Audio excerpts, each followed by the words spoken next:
Recording there. We're recording everywhere. We're good to go. Okay. It's going to be great. All right, here we go. You ready for this? As ready as I'm going to be.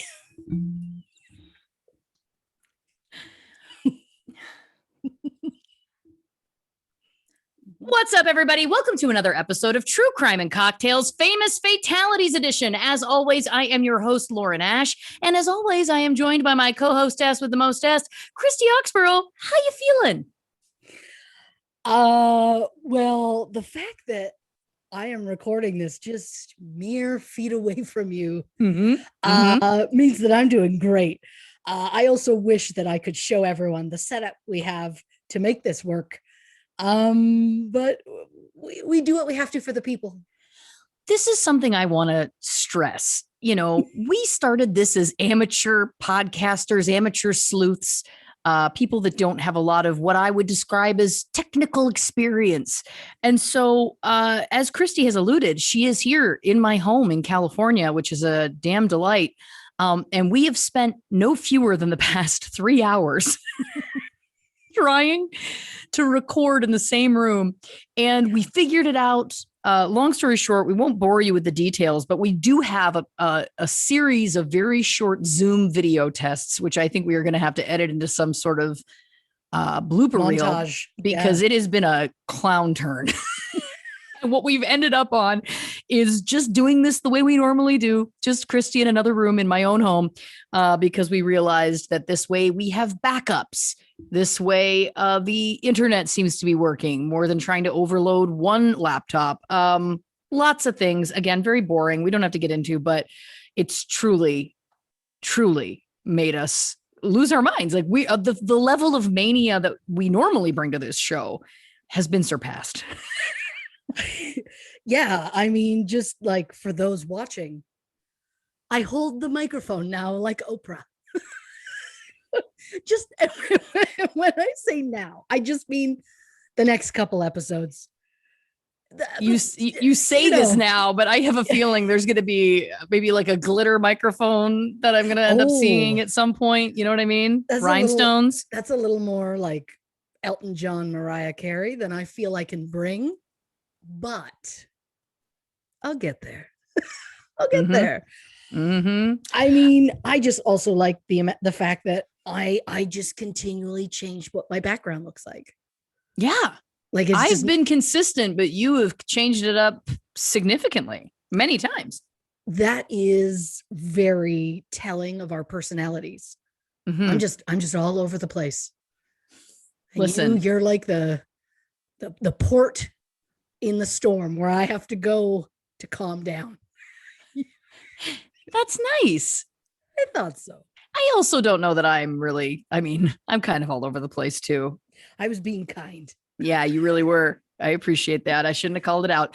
Well, listen, first things first, I got to ask you, I would normally ask what you drinking over there, but I'll ask you what you drinking in there. Cause she's just over here. She's just in this room. She's behind this wall, which is as ridiculous. We know it's ridiculous, but it's just the truth. What you drinking in there?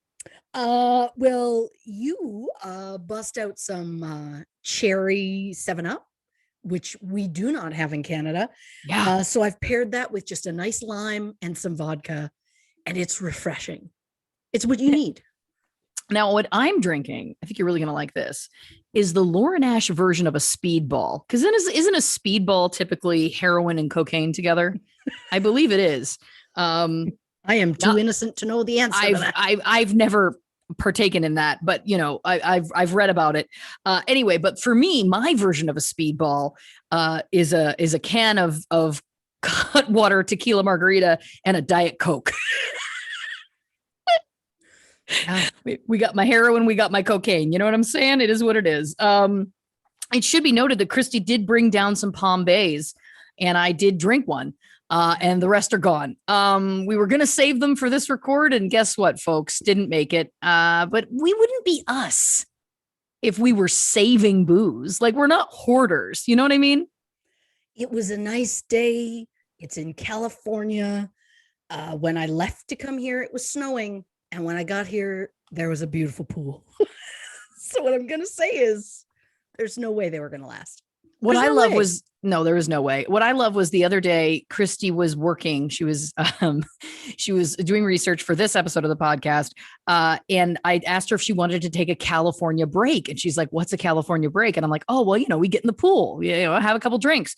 Long story short, the California break went on until the next morning. Yeah. But we're living our best lives, which is nice. Could not be happier. This is how it's meant to be. It I really mean, maybe is. not exactly the podcast setup, but this is how it's meant to be. Yeah. It's been really fun being able to discuss the case in real time because normally we're doing it over text and now we're just having full convos about it. Another thing that's really nice is we're both in our True Crime and Cocktails Bag of Worms shirts because I had not mailed Christie's to her yet. So this is our first time doing one of the podcasts in these matching shirts. And if you want to get one of these yourself, you can. They're still available. Go to the link in our bio on Instagram and it's in there on Bonfire.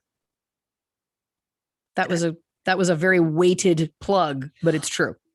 I was fine with it. I just liked that it left air for like me to jump in, and I was like, I hold the microphone like Oprah. Although it's like, did she hold a microphone? She probably had the lapel. I've already considered when I get home, do I start looking into just a mic I clip on? Yes, absolutely. I just didn't see that coming, but yeah, totally. I mean, then your hands free. You could also get a little headset, like a gaming thing. That is true, but then I'm all blocking things that people should see. No, what I like is that by the minute you are becoming more and more television than you even want to admit. And I think that feels right. Now, again, Christy is in California because we are on full True Crime and Cocktails business, but we're not going to get into that too much in this episode. We're going to save that for a very special episode of the podcast that we're going to record at the end of her visit. A little something we're going to call True Crime and Quarantine, which I think is cute. I could not be more excited. I mean, it's just going to be us talking things out, talking it through, telling the people the stuff, not just like what we're doing here, what it took to get here and what it's going to take to go home, the full journey that this trip is going to be. It's a wild ride, ladies and gentlemen. People, we're so excited to share with you. So stay tuned for that next week. But right now, we are going to talk about the Delphi murders. Now, this, of course, was the Patreon poll pick for the month of March. Now, if you're wondering, what the heck does that mean, Lauren? Patreon.com/True Crime and Cocktails. We're on there. There's lots of cool benefits if you sign up and subscribe to our Patreon. One of which is that we do a monthly poll where everyone gets to vote on a series of cases about what they'd like us to cover next. So this is our second one. Our first one, of course, was Princess Diana. And this is our follow-up to that, the Delphi murders, which are also known as the Snapchat murders, I believe. Are they not? Literally the first line of my notes. I just printed her notes for her. So I ingested that without even knowing. I feel like you knew a lot more about this than you think. And I know that people are like, oh, well, if you've been discussing it, you're not going to surprise her. And let me tell you, there have been a couple of times where I've looked at her and gone, I've said too much. Yes, there's been a few times where I've said something to her. Like I was like, I just think this. And then she'll just pause and be like, I have to keep some things close to the chest. And I don't push it because I do want to be surprised. I like surprises. Yeah. Some people don't like surprises in life. I like them. Yeah. I mean, I'm a nervous Nelly. Sure. I'm quick to get scared. So if someone tries to surprise me, I will scream out. Yeah. But then I'll be joyed if it's a nice surprise. Obviously. Right. Of course. But I don't know how many of these are going to be nice surprises. Well, yes, not in these contexts, but I just want something, just one thing that I say to you that you're like, I did not hear that. That's my goal. It's my goal every week. This week, I just need one. Listen, you've always done that. So I would not be surprised if you did it again, but I will be surprised because it's a surprise. Surprise. That oh boy, really perfectly describes sums up the where we're energy. Yeah. where we're at. Now we were talking about this case, and obviously for people who aren't familiar, do not worry. We will walk you through it every step of the way, like we always do. Now, of course, it is talking about the death of two very young ladies, Abby Williams and Libby German. They were 13 and 14 at the times of their deaths, right? They were. Yeah. Yeah. And we were thinking back because, I always have a hard time kind of wrapping my head around when you think about those details. I'm like, where were we? What were we doing when we were 13 and 14? And we were trying to kind of think of, because, and again, we'll get into the whole case, don't you worry. But they, of course, these two young ladies were walking in the woods, unfortunately, at the time of their disappearance / murders. And I was trying to think, I was like, is that young to be in the forest? Like, we were trying to think of context from our own lives, which made us remember that when we were those exact ages, you were 14 and I was 13. We did get dropped off at a public pool for a day. Yeah. And I will say, I remember vividly feeling free in a way that I'd never felt before, and terrified that there was no sort of supervision. Yeah. I mean, it was, I'm fairly certain it was like a mostly fenced in area. I think we got dropped off with like maybe just enough money to pay to get in. Yes. And then it was like, well, there you go. And I don't think up to that point I had ever done anything where it was like, here's money, go do whatever you want. So it was a real trip. It was. Yeah. And listen, we were not the types to push it. We followed the rules. We did not leave those 4 fences. We were in there, and then we were waiting at the gate when we were supposed to be waiting for Christy's dad. And then the real kind of takeaway I remember from this was that then he took us through the McDonald's drive-thru, and he got, I believe, a 20-pack of nugs and just dumped them in a bag, if I remember correctly. Yeah. And we just hand-fisted. Sorry. Choking on my own saliva. I'm talking about McNuggets. Obviously, I'm getting hungry. But we just like, and that was the beginning of a beautiful tradition that you and I have. Yeah. Now, do you remember if there were fries involved? I don't feel like there were. My memory was that he just gave us a giant bag of nuggets, and I was like, this is the best day of my life.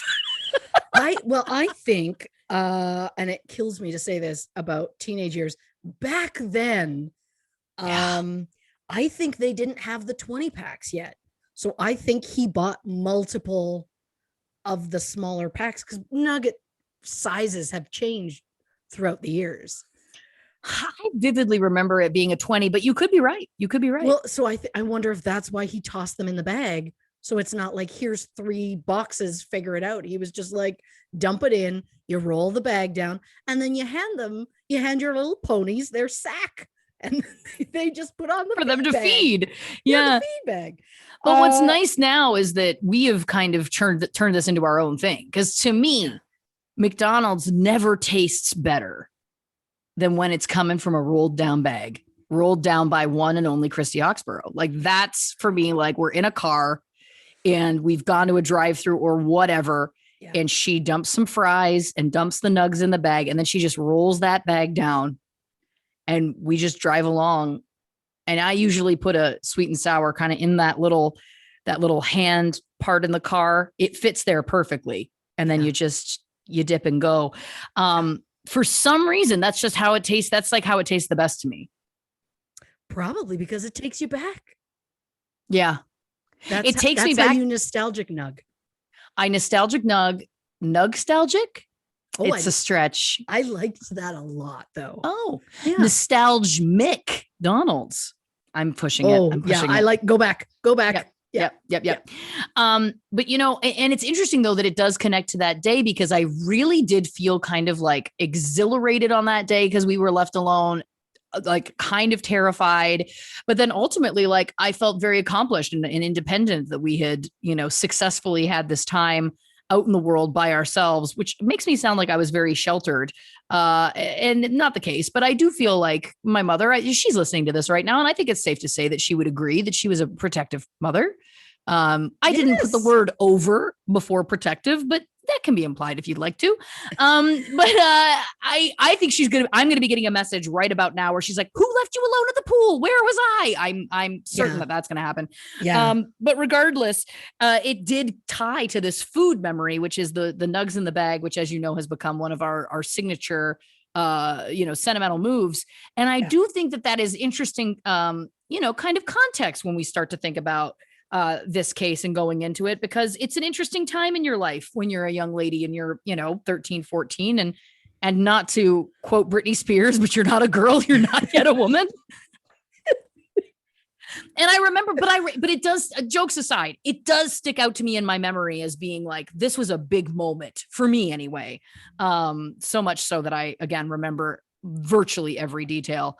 And so I think it was interesting to go down memory lane about that story in context of this case, because I think it kind of gives us a little bit of context.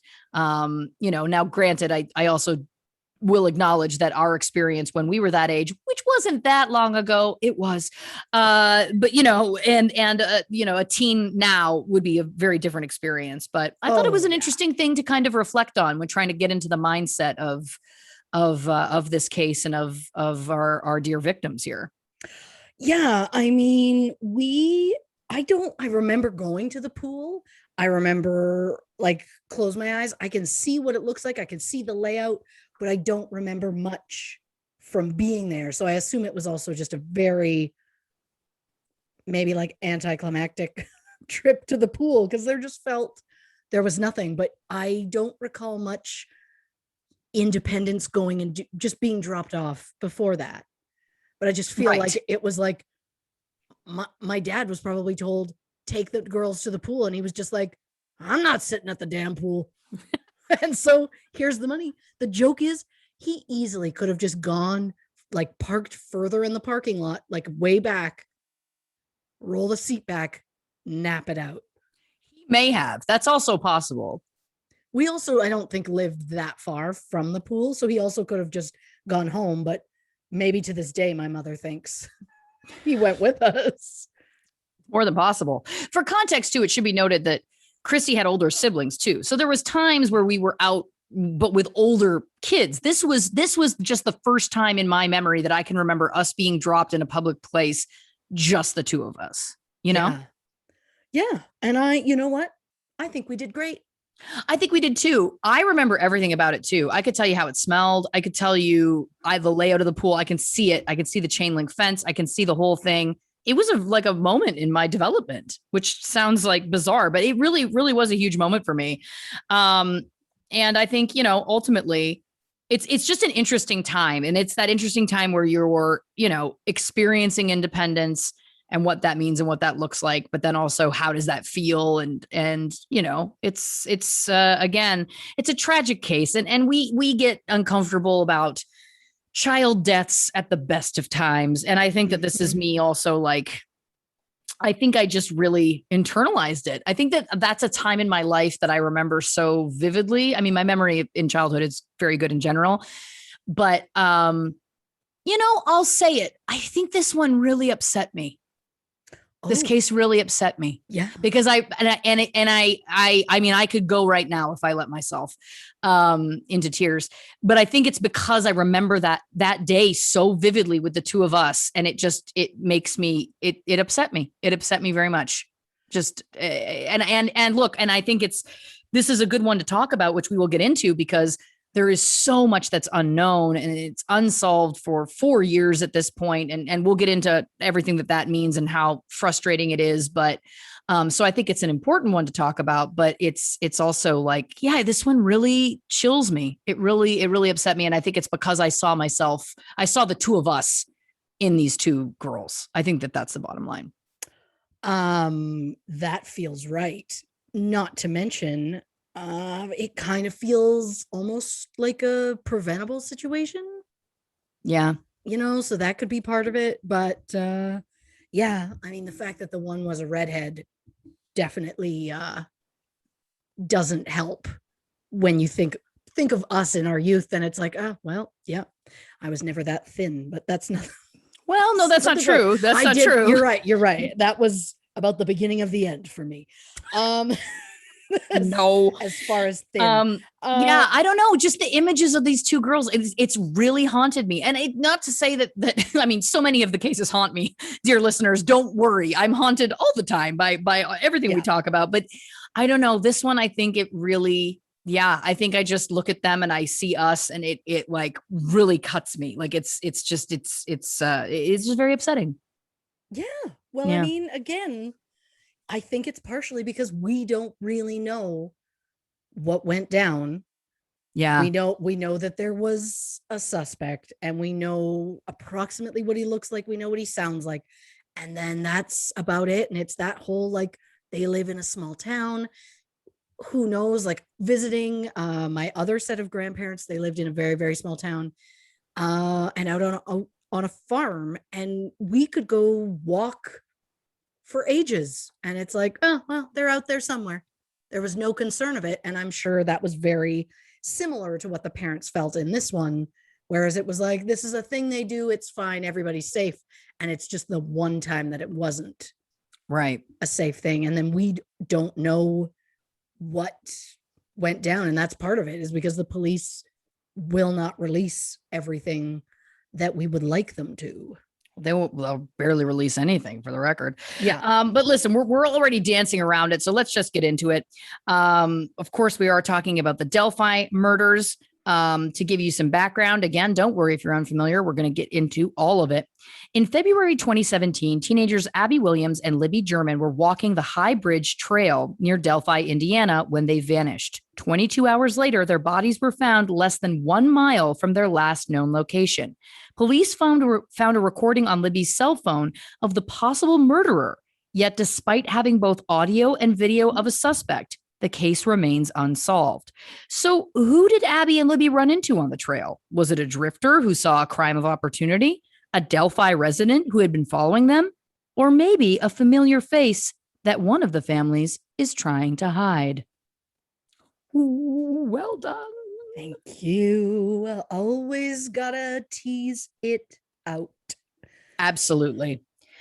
But yeah, so we've kind of, again, we've been dancing around this, but we're giving you some little details here and there. But that's kind of the broad strokes. And truthfully, there's not a lot that's known. There's not a lot of information that's out there. There's lots of rumors.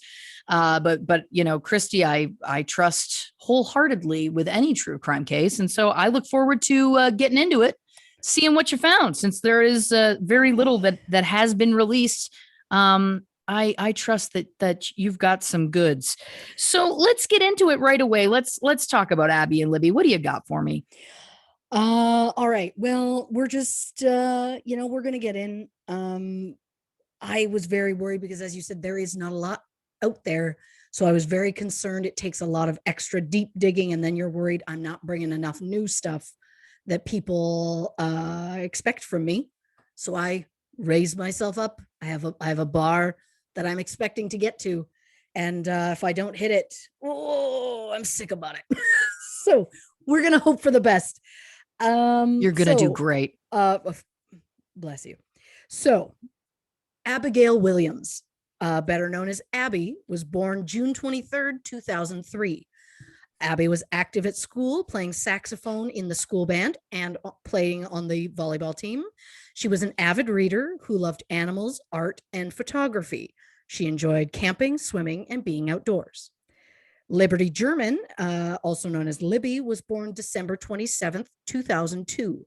She loved crafts, painting, and photography. She was an athlete who loved volleyball, softball, soccer, and swimming. The girls were both 8th graders who became close friends after being volleyball teammates the year before. For some reason, hearing this case, I just assumed that they were friends from like kindergarten, and I assumed they knew each other. It's just they really became tight within like the last year. Oh, that's interesting. Yeah, I assumed that they had a longer past as well. So that's interesting. So February 13th is the day in question. Despite being a Monday, there was no school on February 13th, 2017. The school had an unused snow day and decided to give the students a 3-day weekend. So with the Monday off from school, Abby and Libby had a sleepover on the Sunday night. And since it was unseasonably warm the next day, they decided to go to the Monon High Bridge Trail. They had permission to go to the bridge as long as they got themselves a ride there and back. Libby's older sister, Kelsey, offered to drive the girls to the trail, and Libby's father, Derek, offered to drive them home afterward. We will get further into this family. We will explain more of the dynamics there because there are a lot of people and a lot of things going on. Yes. So the Delphi historic trails are about 10 miles of trail that include 8 miles of rural or like open space and like the forested wooded areas, and 2 miles of urban street side trails. The main focus that day for Abby and Libby was the Monon High Bridge Trail, a 1.5 mile long trail that crosses Deer Creek. Known to the locals simply as High Bridge, the Monon Bridge is 63 feet high and 853 feet long. It is said to be the third highest railroad bridge in Indiana. Whoa. It was built in the 1890s and used until the 1980s, but has long since been ignored. So some of the beams are broken and just straight out missing. Abby and Libby were dropped off at the trails at 1:35 p.m. by Libby's sister, Kelsey. Shortly after 2 p.m., Libby posted 2 photos on Snapchat, one of the High Bridge and one of Abby walking on the High Bridge near the end of the bridge, which leads to a dead end at the top of a hill. It's approximately 1,800 feet from where they were dropped off to the Snapchat location, which is about like 0.34 miles or something. So I thought for some reason it was a lot further, but they could probably walk that in the distance of they got dropped off, and then in the like 20 to 30 minutes immediately just kept walking, did their photos. Right. So 3:11 p.m., Libby's father, Derek German, calls Libby to let her know he's on his way to pick them up. Libby doesn't answer. So Derek arrives at the trail end minutes later and calls Libby again. Once again, no answer. So Derek calls Libby's grandmother, Becky Patty, but she in turn calls Libby's sister, Kelsey. None of them have heard from Libby. They even call Libby's mother, Carrie Timmons, who was living in Kentucky at the time, because they're like, none of us have heard from her. They have done this trail before, but they're always where they're supposed to be at the time they're supposed to be. They're never not there. Right. It also should be noted that Abby did not have a cell phone. So the family went to look for the girls, assuming that they were just somewhere in the trail area and that Libby's phone had just possibly died. When they still couldn't find the girls, the family assumed maybe they just walked home themselves. Abby's mother, Anna Williams, said, quote, "Neither of them had a good sense of direction," which is one of those moments where you're like, as a mother. Thank you. We've all been waiting for it. If my child or multiple children, if I'm going to let them off into a space, am I going to do so when they don't have a great sense of direction? Well, also into the forest, like into the woods. Yeah. And listen, we're going to get into all of it, obviously, but one of my main things, and I know that I kind of alluded to this in our preamble, I don't know where I land on it, because I understand that this was a very small town and I understand that there wasn't a lot to do there, so that it's not abnormal that 2 teenage girls, or, you know, they're not preteens, I guess 13, 14, you're technically teenagers, but you know what I'm saying? Young gals, going off into the woods for a few hours. I don't know where I land on that. To me, the woods, the forest, that sounds scary. I remember there being, growing up for me, there was like a wooded area behind a place where we lived. And I remember my mom like not really wanting me back there. And I remember thinking to myself, like, yeah, that's fair. Like, I just remember thinking at the time, like, yeah, I get it. Like, I don't know. There's just something about the woods, the forest. But yeah, I don't know. Again, and I'm sure we'll begin to, garner more opinions as we go on this. But the question obviously comes up again. Which is, how do we feel about 2 young gals just, going alone into the woods unsupervised? Yeah. I mean, we all and this is going to be a throwback for anyone who's gone that far back or that early in our podcast history. We all know what happened to me when I went in the woods. And the answer is we don't know what happened to me in those woods. We don't. That is a callback to our Halloween episode, Twisted Tales. I'd tell you haven't what number listened to it is, but I don't know. Doesn't matter. It's there. I think it's episode 6. I don't know. They'll find it. I have faith in them. So yeah, the question is like, why send them out there on their own? And the answer seems to be Delphi, Indiana has a population of about 3,000. So it's a smaller place. So the family probably felt fairly safe sending the kids out there. I think they'd done this multiple times before. So they were just like, it's fine. I have concerns not just about going off into the woods and who knows. My big concern is that is a very tall bridge that is somewhat rickety, and there's like spaces in between the slats, and some of them are broken. And it's like, the idea of knowing that one of my children is walking on it, no, thank you. Like, I just not interested. You know? Yeah. And that's the other thing too. Like they were also specifically going to an area that has a very well-known danger zone, which is that very high bridge. And we know, or having watched the one documentary, Kelsey, Libby's sister, talked about, Libby had no fear and she was so brave, and she did like to cross it.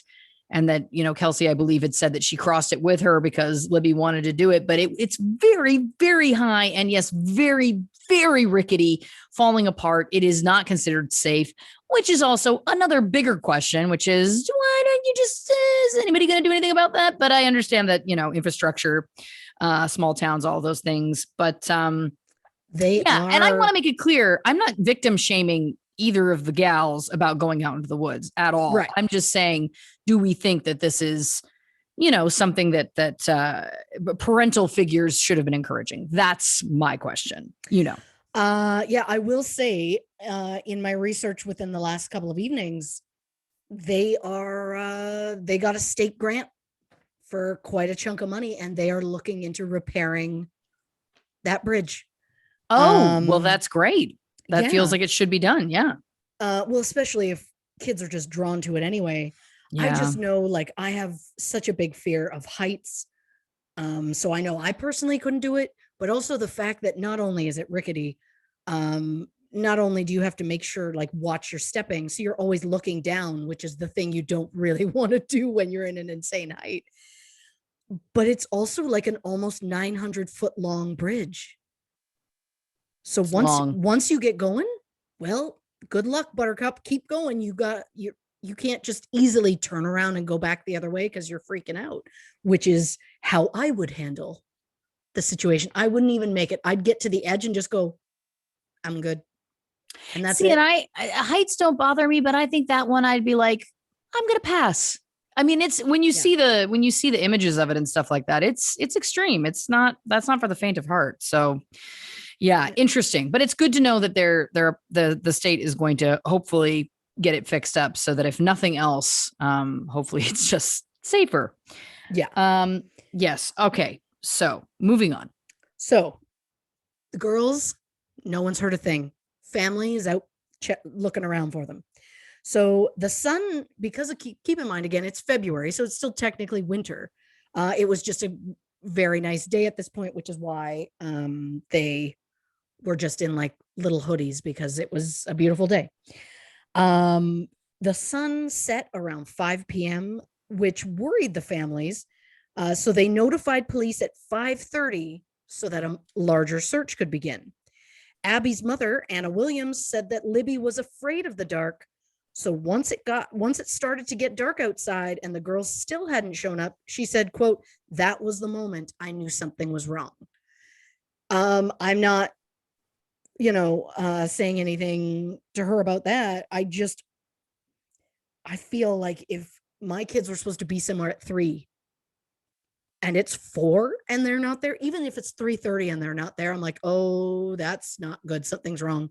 If it's 4 and they're not there and I can't get a hold of them, then I'm freaking out. And if it like, I'm not waiting till 5:30. I'm not waiting till it's dark. And then I'm like, oh, okay, then there's a real problem. It's also interesting to me because watching the documentary, there was many references about Libby being fearless. Okay. That it was like, she wasn't scared of anything. She was fearless. She was fearless. But then there was all of these references to her being afraid of the dark. And again, this is no shade at all. I'm afraid of the dark openly. But it's just interesting to me. And I'm sure we'll get into this later, but it's just interesting to me how the family has portrayed her and how the family talks about things and stuff like that, because it was just weird to me. Like, why go out of your way to create this narrative that she was unworldly brave, not scared of anything at all, and then be like, well, yeah, but she had this one huge fear. And when she didn't come home and it was dark, I knew there was a problem. It's just odd to me. Because also, like, no child of that age should need to be unworldly brave. You know what I mean? Like, there shouldn't be an expectation that she would be unworldly brave. But again. Yeah, I mean, it's a good point. I don't know. There could have been many reasons for being afraid of the dark, but I just found it interesting that was like their key, where they're like, oh, yeah, okay, that means something's wrong. I'm like, whereas I would think maybe things would be wrong if they're not there earlier. Yeah. I mean, I did read that Libby had a habit of running away sometimes. Oh. So maybe I could not confirm it. But maybe that's why they were like, you know what? She's just done that again. She'll be back by dark because, she hates the dark. And then when she wasn't back by dark, they were like, ooh, okay, maybe she's not just running away like she normally would. Well, that's some good insight. That's good to know. That's interesting. Okay. Interesting. So they got the police in on the search. Volunteers came in to help them out. The short-lived search was called off by the Carroll County Sheriff, quote, due to darkness. But the sheriff said that there is no, quote, reason to suspect foul play. Don't worry, his next quote is basically the opposite. Yeah, I'm sure. So at this point, it's too dark. They tried seeing, they couldn't find anything. So they're like, okay, you know what? We're just going to have to try again in the morning. Hope for the best. At this point, there's nothing could be wrong. Everything's going to be fine. So the next day, which is February 14th, 2017, the search resumed in the morning. Hundreds of volunteers came out to comb the area. There were canine units, dive teams, and the FBI. Crews were being sent out like 10 to 12 people at a time to cover an area of like 20 to 25 square miles. At 12:15 p.m., volunteers found the bodies of Abby and Libby on the edge of a private property belonging to a man named Ron Logan. More on Ron later on. Thank you. It was a wooded area approximately 50 feet from the north bank of Deer Creek and half a mile east of the Monon Bridge. The police announcement at the time, quote, "We have not made positive identification of the bodies, and we're investigating this as a crime scene. However, we do suspect foul play because of the nature of the bodies." Now, what I like about the freedom of this microphone, dear listeners, is when I have something that I feel is like something maybe you haven't heard, I can really get in. Heck yeah. According to journalist J. Kyle Keener, who was on the scene at the time, quote, "From 75 yards away, I could see girls' clothing in Deer Creek, east of the bridge, and knew full well that the girls were found nearby." Interesting. Because the police are not really being very forthcoming with a lot of the info. We will shortly get into all of the info that the police have released. I'm also going to try and play a sound clip. It's not going to work, but bless my heart, I'm going to try. I love it. But we'll get into that.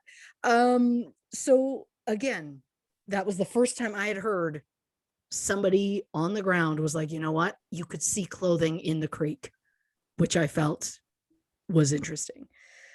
So crime scene. Now, again, for anyone who isn't familiar with this case, the police have released very little, just very little on what they've actually found. No autopsy has ever been released, which is one of the first times for us, I think, in a case where there has been someone who has died and there is a body, but no autopsy. I feel like the only other time I can think of is Washington Insider Murder. That's right, because they purposely held that. Yeah. For their own reasons, which they claim to have reasons in this, but it doesn't make a lot of sense. No. To me. Not at this point. No. So at this point, we still don't know, even though it's been over 4 years now, we don't know the official cause of death. So everybody online is speculating about what they think it could be, because obviously there were volunteers there who found the girls. There were people who like heard from them, and it's just, who knows how much of it is true. But we'll get into a little bit of both of it at some point. But just to get an idea, to help set the scene, some quotes said by police officers and different FBI agents and investigators who were on the scene at the time. The scene was quoted as being the epitome of evil. One officer said, "In my 35 years, I've never experienced anything quite like it." Another agent said, "It was horrible, and those are the things that stay in your mind." Quote, "The crime scene was nothing like the murders I've ever encountered before. There's a lot more physical evidence at the crime scene. It's probably not your normal, a person was killed here crime scene. That's probably all I can say about that." Which I find interesting that they're, again, it feels like they're kind of teasing a little bit that like, it's big, people. I just can't say, is, you know, how it kind of comes across. Yeah. There was another that said, "Many of the crime scene things that we won't speak about point to a signature that the killer left behind." So the police haven't released very much info about the crime scene. But the question is, Christy, how much have they released? Well, I'm glad I asked. February 15th, 2017, day after the bodies were found, the police released a very grainy photo of a man that said he was a person of interest, who had come to be known as Bridge Guy. Yeah. Police refused to say where they got the photo from. People speculated it was like a trail camera, but they were just said, "It's not a suspect. It's just someone we'd like to talk to." So then a week goes by, and February 22nd, police released an audio clip to go along with the previous photo. In the clip, a man is heard saying, "Down the hill." Now, I know I said I was going to do an audio clip. There is a slight extended version of it that the police will mention later that I will bring up shortly. And that's when I'm going to magically play it, and our editor will do his best and make it seem more seamless than my elderly ass will do. Well, we'll see. Yeah, well, who knows?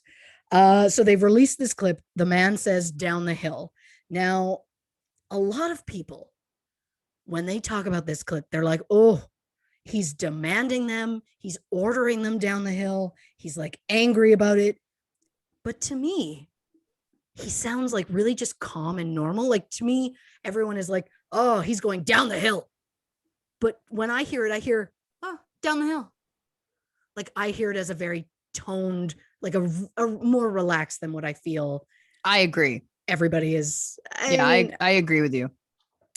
So police also reveal that the audio and the previously released photo were both found on Libby's cell phone. The location of the phone has been heavily debated. Sources claim the phone was found at the bridge. The lead investigator, one Mr. Indiana State Police First Sergeant Jerry Holman. I wanted all of it in there to let you know he wasn't just some lackey on this case. He was the big cheese. He stated that the phone was found with the girls at the crime scene. Interesting. Which I found interesting because I believe the documentary that I watched for this said it was found at the bridge. I thought it was, but I'm sure they fact check that. And I'm going with the lead investigator on this. That's what he said, unless they have since come out and changed their minds on that. Well, again, there's so little information that's been released that there's so much misinformation that's floating around because it's, people want to speculate, people want answers, etc. So it's hard to know what the truth is, but I agree with you. I would probably err on the side of the lead investigator for sure on that. Oh, I kind of have to run with it because it feels right. Yeah. So February 24th, 2017, police admit that they found DNA at the crime scene. They will not say what that DNA is or how they got it, but they have said that they have fast-tracked it at a lab, which I find interesting because, again, I just want more information, and it's killing me that they just won't give me damn information that I'm looking for.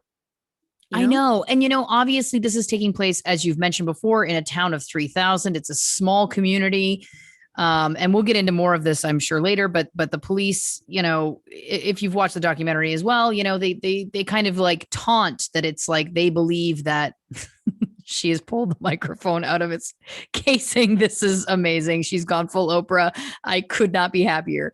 And in the fact that it happened as I was glancing away speaking, and then I turned back and she's like Celine Dion with her microphone and a cord. It's amazing. My hand was getting a little uncomfortable holding it. And then I was like, I'd like to switch hands. And then I realized I can't do that nicely because if I turn the microphone, it's going to sound like I'm drowning. Sure. And to which people are like, oh, I'm sure it won't sound that different if you turn the microphone. And dear people, maybe give a listen back to that tsunami episode. I was a baby, and now after this, you are a full woman reporting live from the scene, which I love.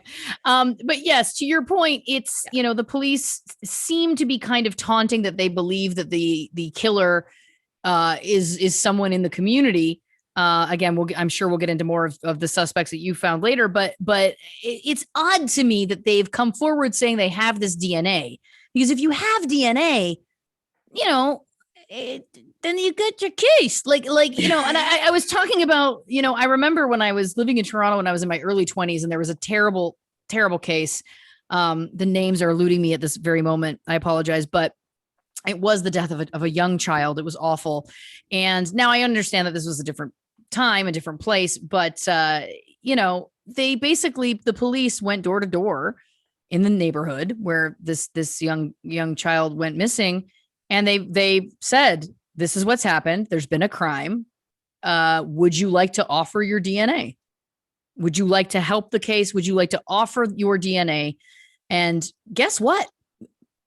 People did. I would say the majority of the males in that area did offer up their DNA because they knew that they had nothing to hide. It wasn't going into a larger database or anything like that. It was more just trying to, and it was through that kind of tracing and then looking at the people who were refusing to give their DNA that they did catch her killer very quickly, which was amazing at the time.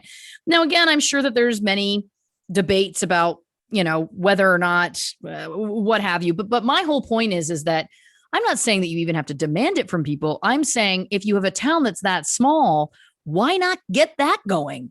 Have people volunteer it. Say, listen, this is what's going on. There's DNA we found at the scene. These are two, young ladies that have been killed in this terrible way. I bet you that most of the people in that community would have come forward and said, heck yeah, I'll give you my DNA. And they, I don't know. I mean, it's hard not to get infuriated by this case because there's just so many unanswered questions that make no sense. So anyway, I also, for the record, and I know I'm jumping ahead already, but I'm already questioning. I'm like, do they have DNA?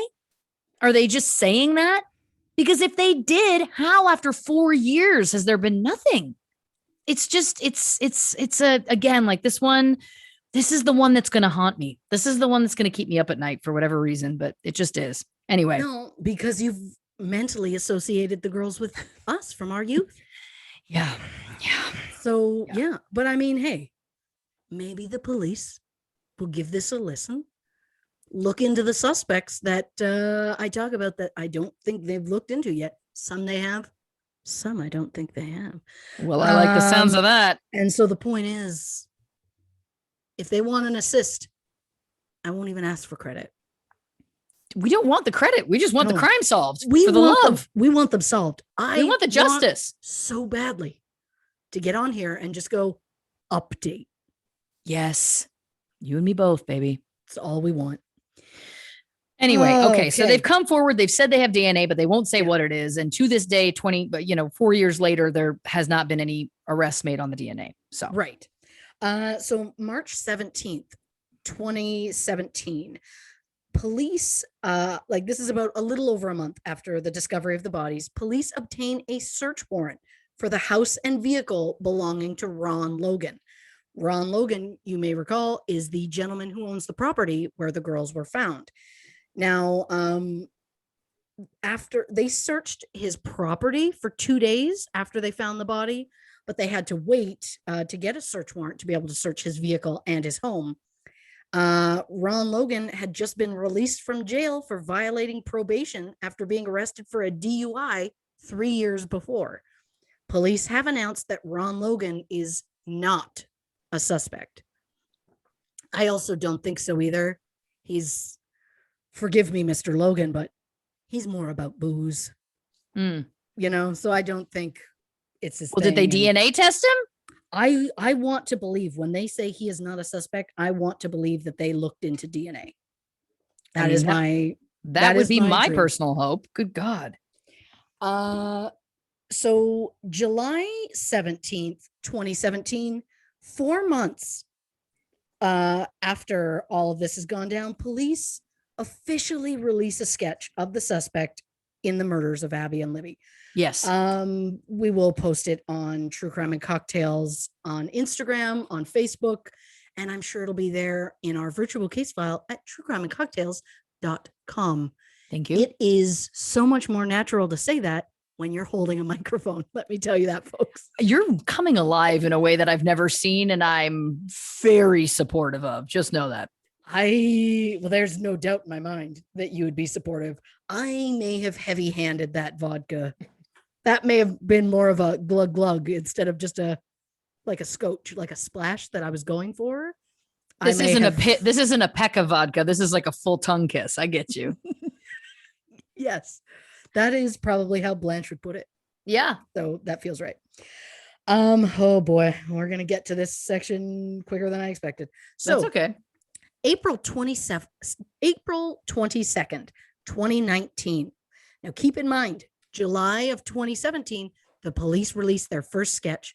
Families spend years pushing that sketch out there, getting it out as far as they can. They mailed them to sheriff offices around the entire country trying to push this sketch.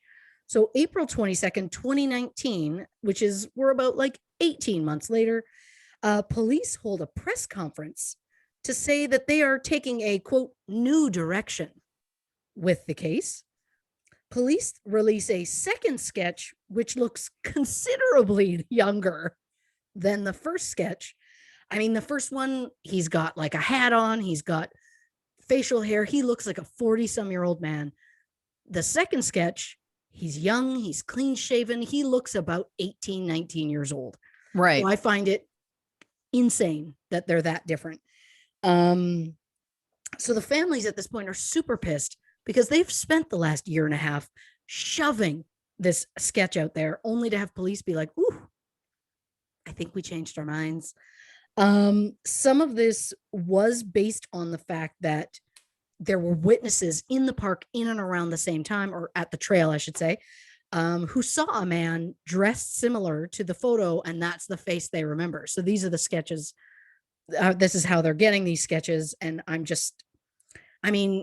I think it was Libby's grandmother, Becky, who said when you lay the sketches over top of each other, it looks like the same man, just in different years of his life. So she's like, they have a similarity to them. And it's like, sure, but it still feels like a real slap in the face to suddenly, after over a year, be like, oh, okay, no, we're going to say he looked more like this. So at the same time, police also release a short video of the suspect walking. It's like a 3-second maybe clip where he takes only like 2 or 3 steps, in the hopes that the public would notice something in his mannerisms and maybe his gait, just kind of the way he moves. Then police really pushed that. They were like, well, it's too bad you paid for the whole seat because you're only gonna need the edge. Like the police went above and beyond, being like, we've got something. We are gonna blow your socks off. It is so intense, you're not gonna believe it. We have extended audio from Libby's phone, and they build it up and they build it up and they build it up. And then they play that extended audio and it literally adds the word guys. I know. And that's it. They made it sound like one of the girls was going to scream the name of the person who it was, like they made it sound like this is it. This is somebody who's going to this is going to be the key thing. And then it was literally the word guys. So the clip now says guys down the hill. There is a brief moment between guys and down the hill. Now, I have gone on the FBI website.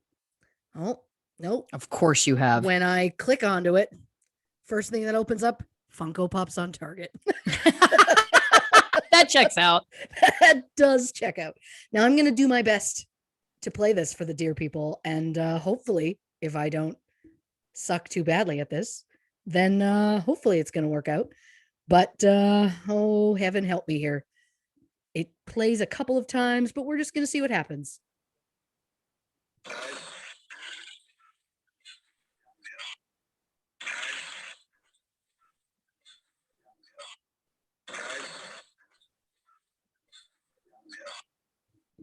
I don't know how well we got that. The point is, maybe we can add it in after. I don't know how to do that.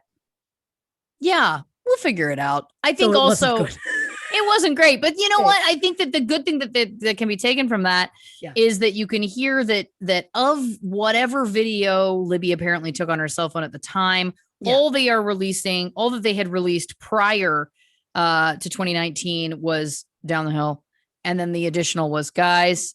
That was the additional kind of thing. So in terms of what the police have released to the public, it's so minimal. And I have so many questions, again, 4 years later, no arrests being made, seemingly no leads. Give us more from whatever this video was. It's odd to me that they're cutting and pasting it. They're Frankensteining it and putting it out there. It's really weird. I agree. What kills me is when everybody talks about this, they're like, well, it says guys down the hill. I'm like, it doesn't. It says guys. And then there is like a warble in there of like a word or two is said that we can't quite make out. And then it says down the hill. So there is wording in there.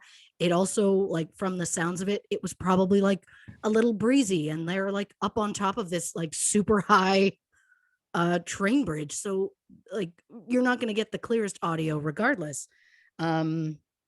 But the point is, I just find it fascinating that people are like, well, it says guys down the hill.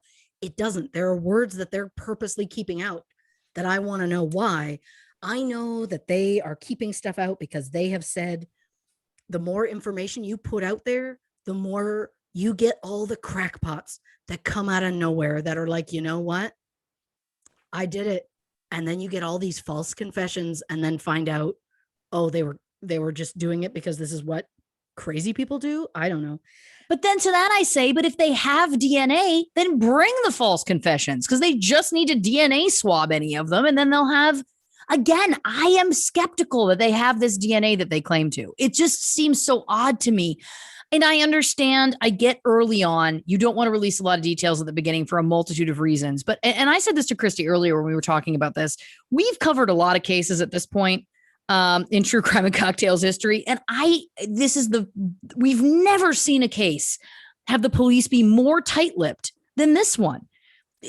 After 4 years with no leads, no arrests, nothing on the horizon, it just seems, and the claim that they do have DNA, it just seems bizarre to me that they are being that precious, keeping everything secret. I think that they are lying. I think that there is something that they are lying about because there's just no other justification. If they didn't have DNA, yeah, okay. Then what they're saying makes sense, that they don't want to give this information because of false confessions.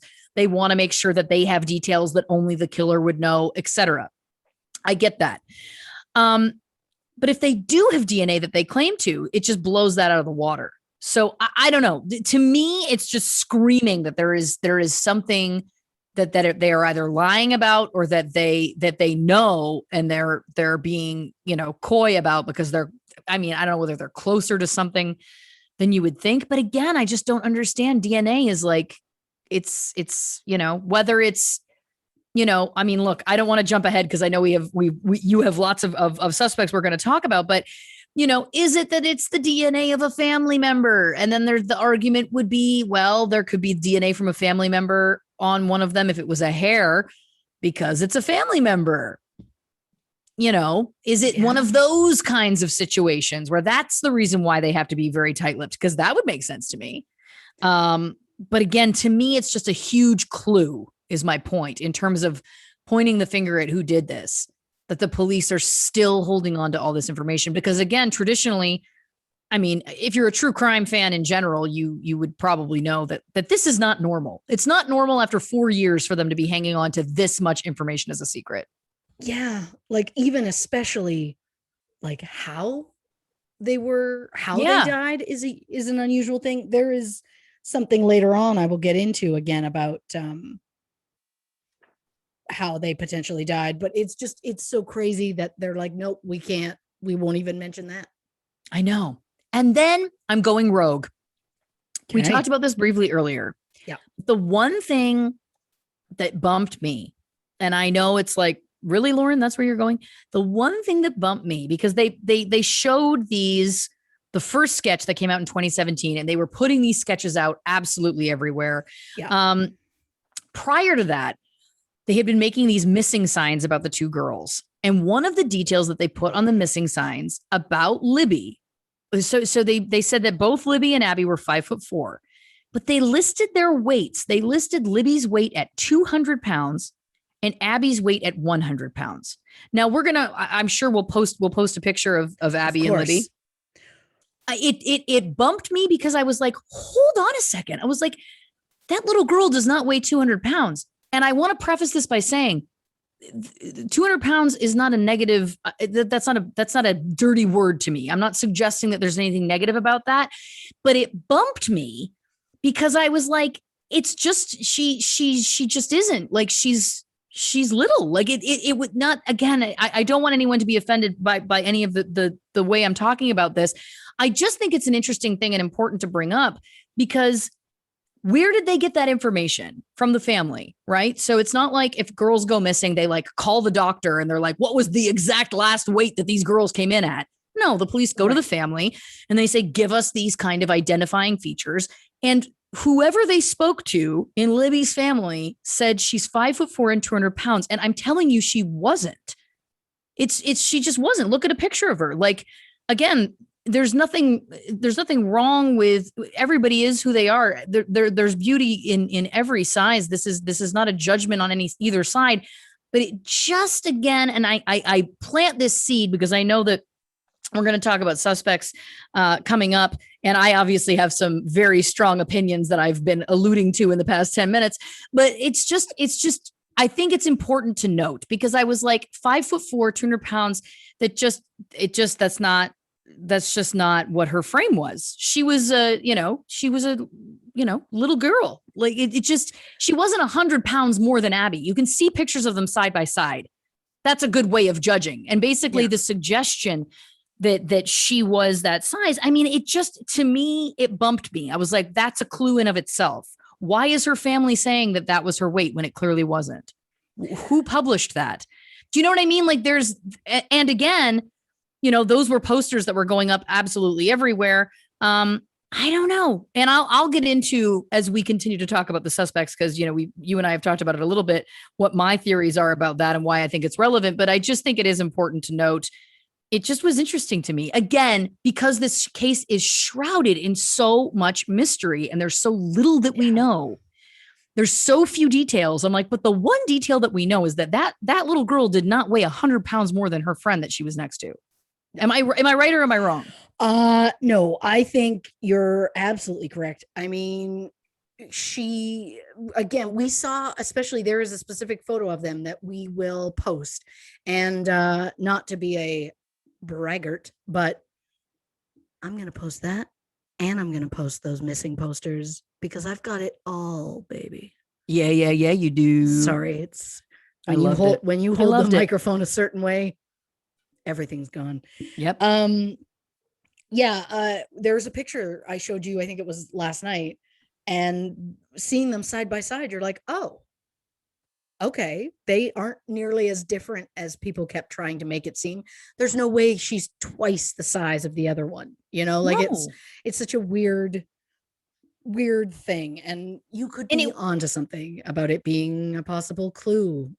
And it's just mentioned so many times in the stuff that I've read and stuff like that. It was a point that was made in different ways. Again, we'll get more into this later, but I just think it's important to note.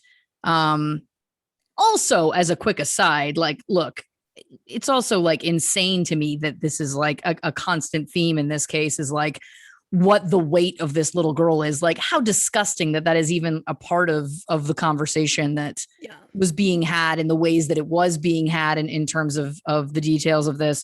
And again, I just want to stress that I'm not suggesting that there would be anything wrong with anybody being any weight. That's not my implication at all. For me, it was more, why is she being labeled as being something that's just not true? It's just not true. Why is that? Why? It would be the same if it went the other way. I would point it out the same way. Like, wait a minute, why are you saying she weighs 50 pounds when clearly she's 5'4" and she's, 14? Like, she doesn't weigh 50 pounds. It would go either way. It's like, why are you just stating something that isn't true? And again, the fact that it has become such a weird detail of this is, well, first of all, again, I would say misogyny, but second of all, also, I just think it's important to note as we move forward into these suspects, because again, I have my own very strong opinions. Yeah. I mean, I don't blame you. I mean, she wasn't. She just wasn't. And that's the point, is that it's like it wasn't like, yeah, she just wasn't. It's just a fact. It's like, it's black or white. It was not. She just wasn't. So again, I think that that's important to keep in mind. That being said, let's take a quick break, refresh your drink, get ready, because when we come back, we're going to talk about all of the suspects that Christy has managed to find in this Delphi Murders, Snapchat murders case, the Patreon's poll pick here on True Crime and Cocktails, Famous Fatalities Edition. Yes. Welcome back to True Crime and Cocktails, Famous Fatalities Edition. We are talking about the Delphi murders. When we left off, we were alluding that we were about to get into suspects. So, Christy, let's just dive right in. Obviously, a lot of mystery shrouding this case, but I know that you've got a long list of suspects here that we're going to get through. So let's talk about them. So police, again, have released very little. We got the 2 sketches. We got a very short, under 5-second long video clip and the very, very brief audio. Obviously, that wasn't enough to catch the perp, if I may. Thank you. You may. So the description that the police have put out is white male, 5'6" to 5'10", 180 to 220 pounds, red brown hair, approximately 18 to 40 years old. So there's a range there. Pretty wide. Yeah. Yeah. I also do want to admit police have admitted they secured additional evidence from the phone that belonged to Libby, but they won't release it as to not, quote, compromise the future trial. Yeah. But how is there going to be a trial if you don't catch this person? That is a great point. It's maddening. It's just maddening. So we've got a description. Do we have any gentlemen or just straight out demons who match that? I realized calling them gentlemen. Richard Ramirez? Yeah. Oh God, what a gift. Anyone who matches that description, and the answer is heck yeah, we do. I knew it. Number 1, we have a guy named Paul Etter. Okay. A search warrant was issued for 55-year-old Paul Etter for rape, attempted rape, criminal confinement, and sexual battery, and 2 counts of kidnapping. On June 22nd, 2019, a 26-year-old woman pulled into Etter's driveway with a flat tire. When he asked if she needed help, she felt he was a little bit sketchy, so she said no, and she left his driveway and drove down the road a bit to the neighbor's house. He, of course, followed her, got her out of her vehicle, put her in handcuffs, took her to a barn where he shackled her ankles and chained her to a desk, sexually assaulted her, and then let her go. She, of course, goes to the police. But while she's doing that, the same day this goes on, Paul Etter posts on his Facebook account, quote, extremely intoxicated. The devil was with her driving her wrecked car with only 2 tires remaining. I asked her if she needed assistance, and the devil came unto me. I apologize to my friends, community, law enforcement, and especially my family for creating this incident. I am only a danger to myself now. So this happened June 22nd. June 27th, there's a 5-hour standoff between Paul Etter and police. It ends with Etter committing suicide. Police are still investigating him to see if he has anything to do with the Delphi murders. They have requested autopsy results and DNA samples to be able to compare them to their investigation. Apparently that kind of thing takes some time. His name was given through the tip line that police had put out after Delphi murders had happened. Yeah. Also worth noting that on February 15th, which would be the day after Abby and Libby's bodies were found, Paul Etter, once again on Facebook, posted on the wall of Libby's cousin Kyle to say, quote, the sheriff suggested that things have been happening in the Delphi area the past few months. Any idea what he's referring to? Shut up. I mean, okay. So, I mean, I will post photos of all of these guys so you can decide whether you feel like they look similar or not. I'm not sure. I think he looks similar, but it's just, he's not, there's something not right about him. And he's capable, is my point. But he's obviously capable. Yeah. And the other just thing I wanted to say very quickly is I know, and I hope I'm not stepping on things you were going to say already, but I do know that in some of the reading that I had done, there was some theories that were not substantiated, but there was a couple of barns on the property of Ron Logan. And there was some speculation, did something happen to Abby and Libby in one of those barns? And then their bodies got moved. Again, that was, I think, refuted. But it is interesting that with this Paul Etter character, we know that he did assault a woman in a barn. So that does feel like a similar MO. That's wild. That Facebook thing is wild. Yeah. And again, if this person, if he is potentially our scumbag, what do we need to do to get this DNA? It's been 2 years. Let's go. You know? Yeah. I don't have good answers for that, but I would like to believe, I assume that it takes some sort of like legal battle that they have to get it.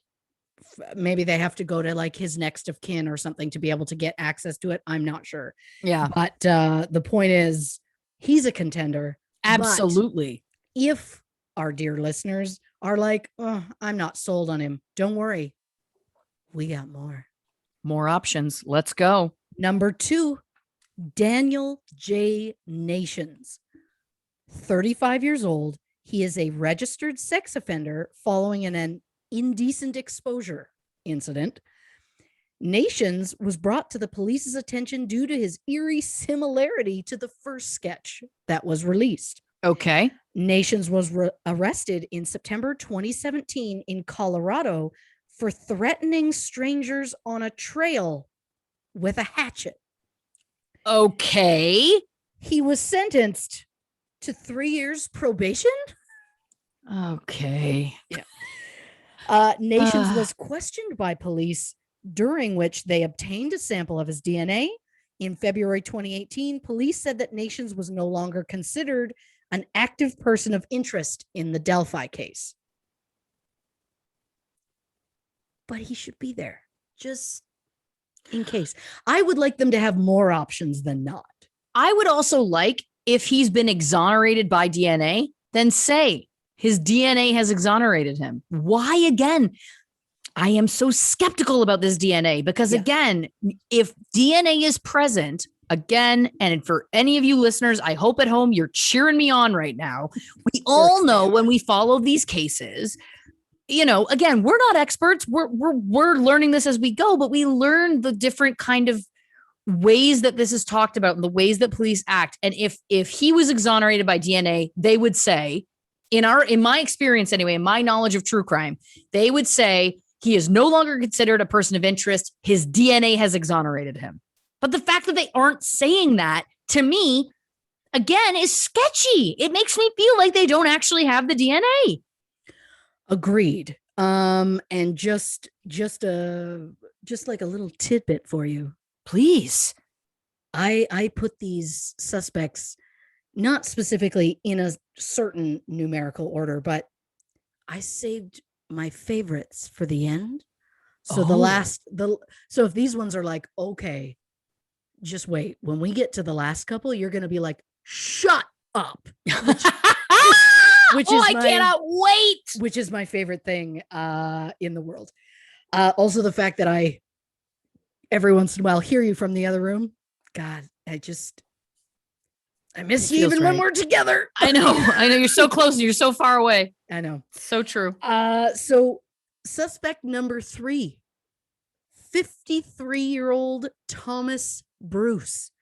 He's a former pastor who shot one woman and sexually assaulted 2 others at a St. Louis Catholic supply store in November of 2018. What stood out here is the fact that during the attack, Bruce wore a flat top cap and navy blue jacket, both of which were very similar to what the suspect was wearing in the photo that the police had released for the Delphi case. Yes. There is no word if police have even looked into him yet or not, but in December 2018, he was charged with first-degree murder, 3 counts of sodomy, 3 counts of kidnapping, 1 count of burglary, 1 count of tampering with evidence, and 8 counts of armed criminal action. His trial starts in August of 2021. Interesting. So he's not off the table for me. Absolutely not. Next up, this feels like a really gross version of the dating game, I want to say. Yeah. Like, and what bachelor do we have behind door number 3? That's our killer. Absolutely. We've got, police got a lot of tips on 44-year-old Charles Eldridge. He was arrested in January 2019 during a sting operation when he had a sexual conversation with a detective who was posing as a 13-year-old girl. Okay, here we go. Eldridge was charged with child molestation and child solicitation. The public named him because of his similarity to the first sketch that the police had put out, and the fact that he was known for just going and hanging out in the woods. Okay. Mm-hmm. Well, that, feels like an important thing to note. Yeah. However, according to the police, there is no evidence connecting Eldridge to the Delphi murders. They say he is not a suspect at this time, but there are certain names that I'm like, I have to say them, because if I don't, the people are going to be like, well, this one mentioned this person. How did Christy not find that person? And to that, I say, she did. Of course you did. Of course you did. And also, yeah, I feel like I feel like that's worth noting for sure. Just so you know, these next three, if I have to have favorites, they're favorites of mine in the scumbag way. Yes. 44-year-old Kevin Hackenberry, described as 5'9", 240 pounds, brown hair. All checking the boxes of all the description the police gave. Yes. Family have said he owns a jacket similar to what Bridge Guy is wearing in the Delphi photos, and that he walks with a similar gait. At the time of the murders, he was living in Mercer County, Illinois, which is approximately 300 miles from Delphi. Okay. And at the time, he was an over-the-road driver for a national transportation company. So being further away, I don't feel is that big of a deal. Yeah. Hackenberry's brother, Mark, made a public Facebook post claiming that the whole family feels that Kevin is the Bridge Guy. Jesus. The problem is his brother, Mark, has a history of lying to the police. Mark. So, yeah. So it's like, we don't know if we trust him or not. Yeah. Hackenberry is currently incarcerated for sex crimes against his wife's special needs daughter, which occurred in April 2019. Again, no word if police are actually looking into him, but they should be. Yes. Also, by the way, if he is guilty of that crime, yeah, there is a special place. That's all I got to say. 100%. There's a special place for all of them, but I can't even go there. Yeah. I can't even go there about that. I just wanted just to add I built the cake. I just want to lightly dust it. Just to let you know of that it's going to taste like Monster. I don't know if that I know what you're saying. I agree with what you're saying. And I'm just saying again, there's certain things that are untouchable to me. Do you know what I mean? Yeah. There's certain things that are untouchable. Oh yeah. That's this one guy, of them. That's one of them. Yeah. I mean, I knew saying it I could have just said daughter and left it at that, but that wouldn't be all the facts. You're giving all the facts, which I think is important. I think it also is important in painting the picture of who this person is. Again, he at this point has not been, has not been found guilty of that. But again, the fact that is, if that happens again, special place, special place. Now this one, I'm gonna say a lot of names at you. Okay. But don't worry. I'm going to hold your hand the whole way and walk you through it. I trust you. 22-year-old Garrett Kurtz. Okay. Was a friend of a cousin of Libby's named Michaela, but they had some sort of falling out in January 2017, less than a month before the murders. I'm sorry, Garrett and Michaela had the falling out? Yes, they did. The two, as much as I know, Garrett and Libby have never met, but I don't know if I'm convinced of that. I'm listening. Kurtz was arrested in March of 2019 for the murder of a woman named Nicole Bowen. Kurtz said that he, quote, intended to kill Bowen for allegedly revealing a meth operation that Kurtz was involved with. He strangled Bowen in a trailer and then took her body to a hunting shack and left it there just for someone to find later on.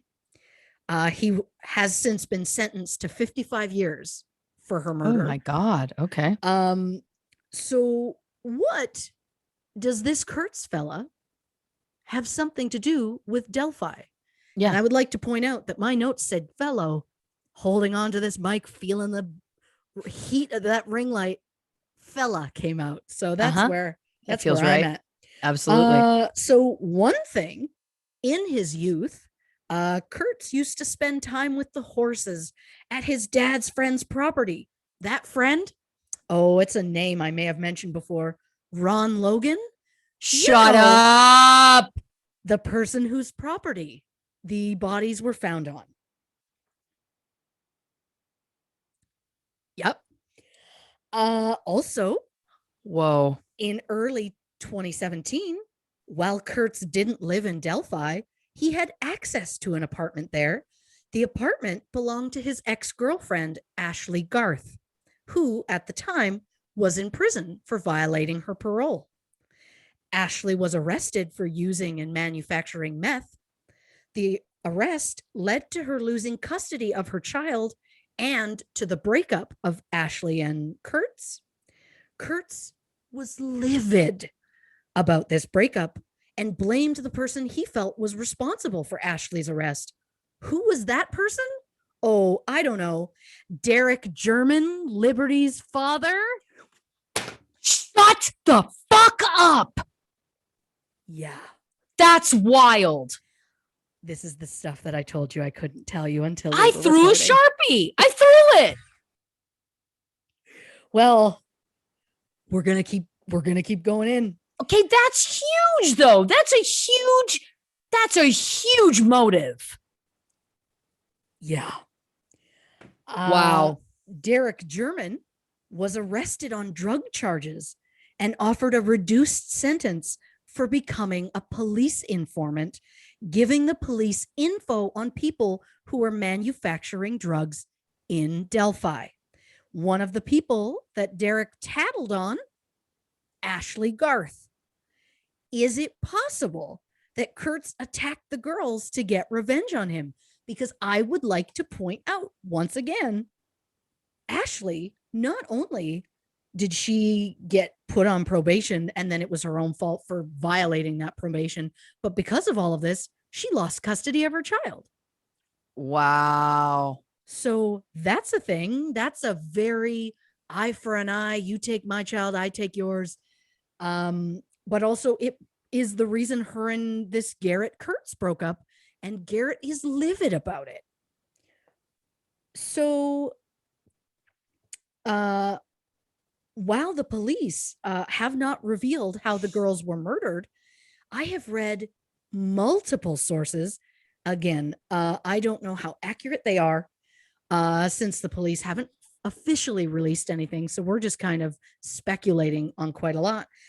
But I have seen a lot of places that claim that Libby took the brunt of the attack. Right. So, I mean, I've read things like the crime scene was fairly clean. So maybe they were killed in a barn on a property and then moved there. They were badly beaten. Their throats were slit. Like, these are things maybe, but I have no idea. Right. But time and time again, the comments are like, Libby took the brunt of the attack, regardless of to what that entails. And so could it be that Libby was trying to protect Abby and like step in between her and whoever had done this? Or is it because Libby was the official target? Great question. And it only happened to Abby because Abby was a witness. Because to go back to the point that I was making at the end of our first act there's been been speculation and different things that it's like, well, Abby was the bigger one of the two. She must have been Libby was the bigger one of the two. She must have been defending Abby. This is a thing that keeps coming on and on. But again, we look at these photos and it's like, yes, she was a little bit bigger, but not like significant. So that would blow that out of the water. Absolutely. If Libby was specifically targeted and the reason why she had more damage done to her was because she was being specifically targeted by someone seeking revenge. I mean, that makes a lot of sense. It makes a lot more sense than, oh, she was clearly defending her friend who was 100 pounds less than her, when it's like, she wasn't. Yeah. You know? I know. I have also read a lot of things about Abby not dying right away. and potentially trying to crawl away. Oh. Mm-hmm. Some have even claimed that she died en route to the hospital. I don't feel like I believe that because police said that bodies were found. They didn't say one of the victims. Like, you think they would have taken that as like a, hey, we have someone who was Right. alive. Even if they did die en route to the hospital, you would think that they would at least mention that part, but who knows, maybe it'll come out later.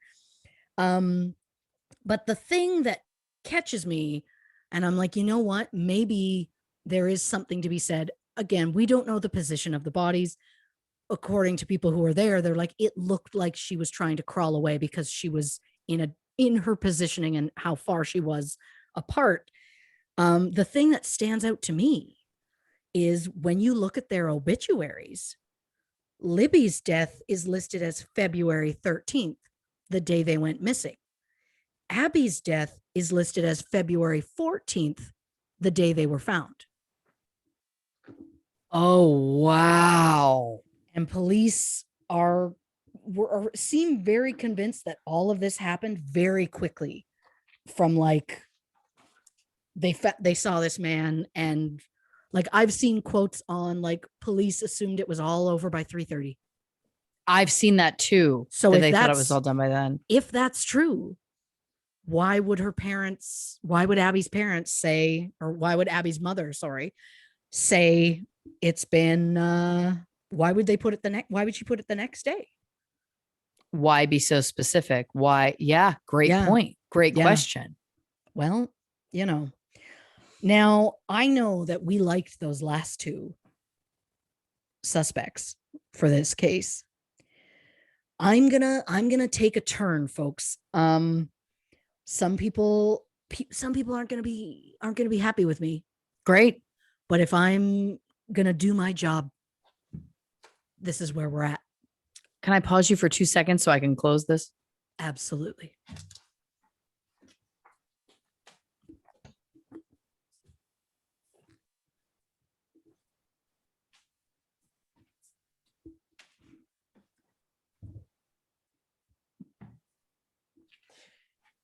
Sorry about that. It was getting uncomfortable. No, I actually used that moment to adjust my legs, and I was really hoping that my really sunburned knees weren't gonna be in the shot. And don't worry, folks, we'll get into that. Hopefully not photos, but we'll get into that on the next True Crime and Cocktails. Yeah, exactly. All right. Take us on this journey. I cannot wait. Now,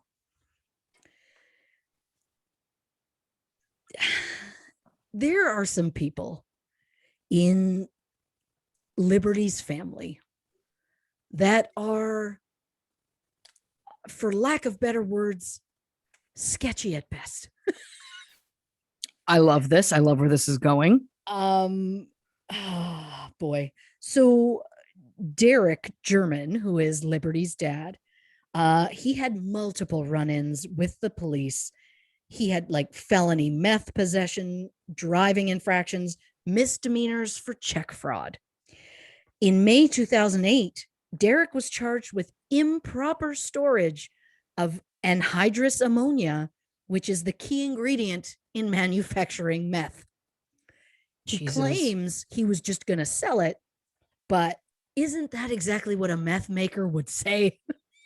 Yes. Yeah. So some people also find Mike Patty, who is Libby's grandfather, as a bit of a questionable character.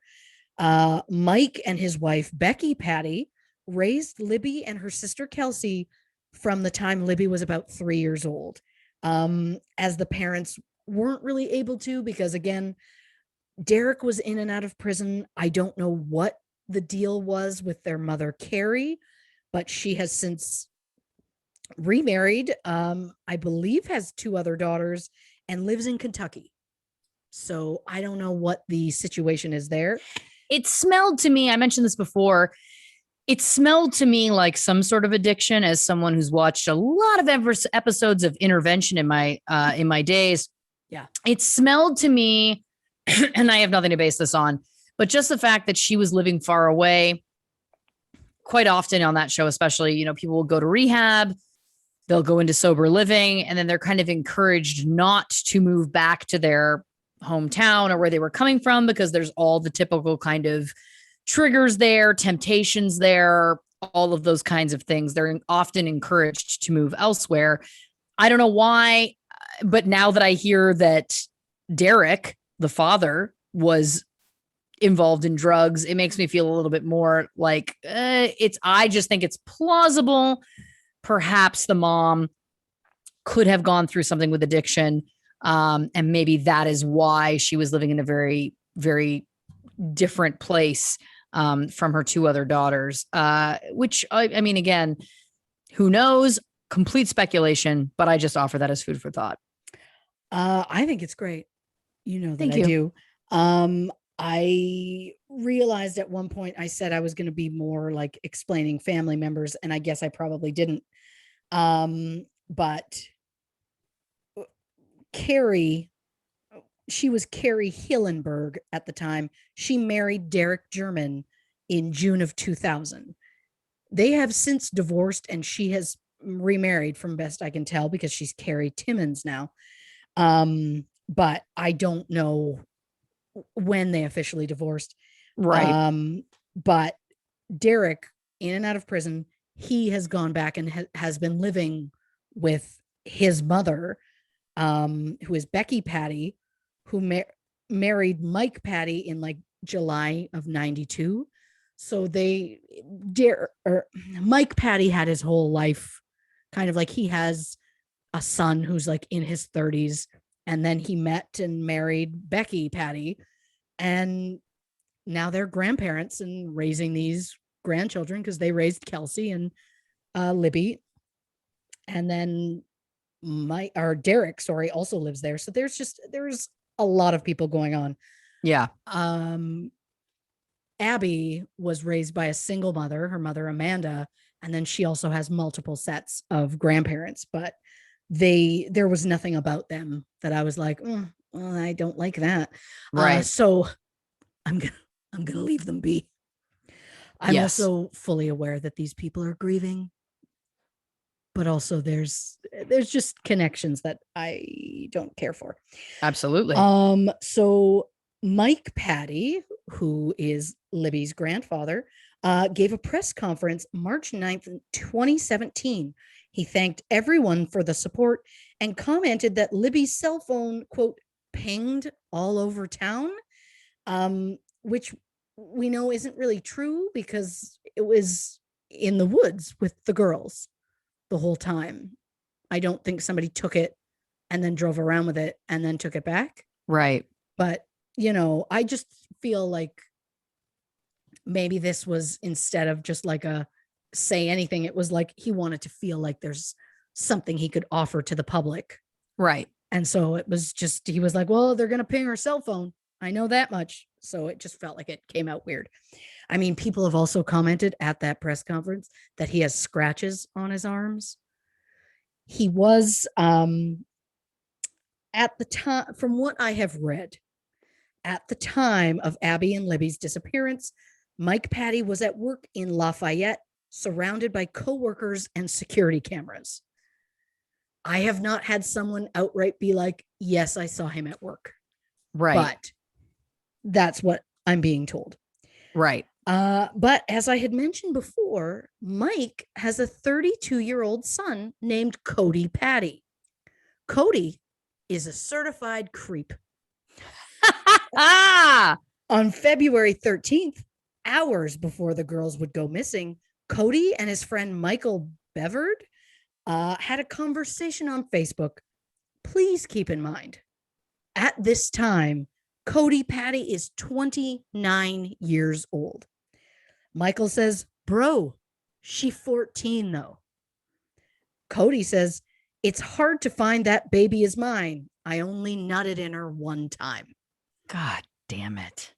Michael says her daddy said to have her home by 10. Cody said, I said, but I'm not trying to be her friend. I'm just really trying to get it in. Michael said, until 9 months later, though. Like, the thing of it is, I have seen multiple things online where people are like, "They're song lyrics. Settle down. It's nothing." To which I say, "Okay, sure." And I'm sure it's just a real. I'm sure that tune slaps. Thank you for that. I have looked and Googled those phrases, and the only thing that comes up is this conversation of theirs. So it just feels like, if it's song lyrics, do they have a band and it's their own song? Because I cannot find song lyrics. I can't find a song to match it anywhere. Yeah. Some also suggested that Cody may have had a relationship with a minor at one point, but along with these song lyrics, I cannot confirm or deny either claim. I just feel a 29-year-old man, that is not a boy, that is a man, a 29-year-old man has just, even joking around, has no place making jokes about having sex with a 14-year-old girl. Absolutely not. Especially when, keep in mind, he has a 14-year-old niece who is Libby. So it's like, it's just, I mean, that I think the timing is just incredibly unfortunate for it to be the day they go missing. This is a conversation they had very publicly, but at the same time, I don't know if he's involved in some way, but he just gives me the creeps, and I just don't. It's not the kind of thing that you like joke about. And I mean, this is just who I am. I love Ice Cube. I've been really getting into NWA, Eazy-E. I guess a little more of the Tupac than I was expecting. And do I get really into it when I'm at home, when I'm in my car, when I'm, doing my thing? When I was in your backyard researching the other afternoon, I had music on, and was I getting into it? The answer, embarrassingly so, yes. But when they're like dropping the N-word, I feel uncomfortable. I feel like I can't do it. So I don't, because I'm an adult. So as an adult, if it's a song that you're like, it's the greatest song of all time, you don't go around quoting it when it's talking about sex with a 14-year-old girl. No. And also, I love the fact, I think it's great that you backed it up by searching, looking for these song lyrics. The fact that you found nothing, and that the defense has always been, oh, well, he was just quoting a song. Okay, well, show us the song. We can't find it. That's damning. Also, what time did that post go up? I think it was like 11ish in the morning. Interesting. Whoever took the screenshots, bless you for taking the screenshots, because they have all since disappeared. Obviously, they were smart enough to delete them. Of course. But whoever did the screenshots, just two things of note. One, thank you for doing that and knowing that that's not right. And people are going to want to see this. And two, can I come over and teach you how to do a screenshot? Because it's very clearly someone looked it up on their phone, and then someone used another phone, or dare I say, possibly a digital camera, and took a picture of it instead of taking an actual screenshot. So some of it's a little blurry and it's hard to read. So I can't read the times as well as I would like. Because I had thought that what I had read was that he had posted that after they had gone missing. Well, this is a conversation they had like throughout the day. Okay, so interesting. The initial but bro, she's 14 though, was posted around, I think, like 11 in the morning. Gross. Because from my understanding, Cody Patty was coming home from like a weekend away. Because again, it was like, well, I guess it was only a long weekend for the girls, but he was away somewhere for the weekend, and he was traveling back home that day. Or so he says. Yeah, that the girls went missing. So, I mean, again, I do now realize I want to apologize for using the word nutted. It is. It was not my choice. You were reading a quote. I was reading supposed lyrics, but don't worry. as always, I will post the screenshots of these, of both of them. Screenshots, I use the term loosely. I will post those on the case file that I post on Instagram and Facebook at True Crime and Cocktails. I'll also put them both in the virtual case file at truecrimeandcocktails.com. It should also be of note, I can't find out who specifically. It unfortunately was not the Michael character we've already mentioned, but there is a friend of Cody's who lives in Lafayette, who was arrested February 15th for possession and selling of meth. Always comes back to meth. Yeah. And for having a sexual relationship with a 16-year-old girl whose photos were on his phone. So he's not hanging out with the best of the best. Yeah.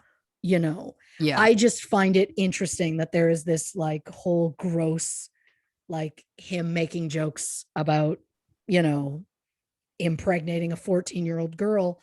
And then he has a friend who had like a relationship, openly so, with a 16-year-old girl. So I find that to be a lot. Something I find odd, and run with me on this, not only shortly after, I don't have the exact dates because again, it no longer exists in the world. I'm going based on the tiniest screenshots. Shortly after this happened, a GoFundMe was set up for Libby's family. It was set up by Cody Patty, which I also find interesting. And now the families of both Abby and Libby were trying to set up a scholarship. Well, now I'm all distracted. The two families set up a thing to try and like get a park. They want to put a memorial park for the girls. The family of just Libby were setting up a scholarship under Libby's name. They said that memorial contributions may be made to Liberty German Scholarship Fund, care of Mike and Cody Patty. That's weird. Why would Cody Patty have anything to do about it? I don't know, but I also find it weird because they went through things, even though she was 14, like they still have to go through legal things that where they considered it, if they did something on her behalf, it was from the estate of Liberty German, even though she's 14 years old. Like at one point, Becky Patty took Apple to court to get them to release Liberty's data from her phone, like to release info from her phone. I'm assuming from like iClouds and stuff, like something that there was iClouds. I know it's iCloud. I'm a nana, but not that much. But they did win, and she got to get the info that she needed. And this was October of 2017. But the point is, like, to do anything, if it's on behalf of someone who has passed, you need somebody to be head of that estate. And well, let me tell you this, Becky Patty is the person who is listed as the personal representative of the estate of Liberty German. So if she's the personal representative, why are you giving money in care of Mike and Cody Patty? What does Cody Patty have to do with any of this? You know, it doesn't make sense to me. So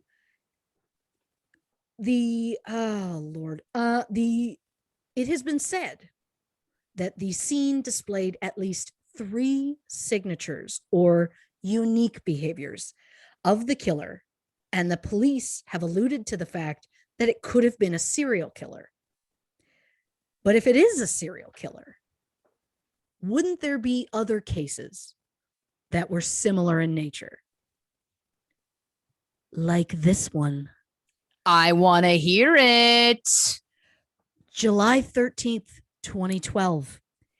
8-year-old Elizabeth Collins and her 10-year-old cousin, Lyric Cook, go missing. The pair were last seen riding their bikes at 12:20 p.m. in the small town of Evansdale, Iowa. Population about 4,700 people. So similar in size to Delphi. Yeah. The families start a search at 2 p.m. and alert local authorities at 2:48 p.m. The FBI brings in dive teams, infrared equipped aircraft, and a canine unit. At 5 p.m., the girls' bikes and Elizabeth's belongings were found on a trail near the southeast corner of Myers Lake.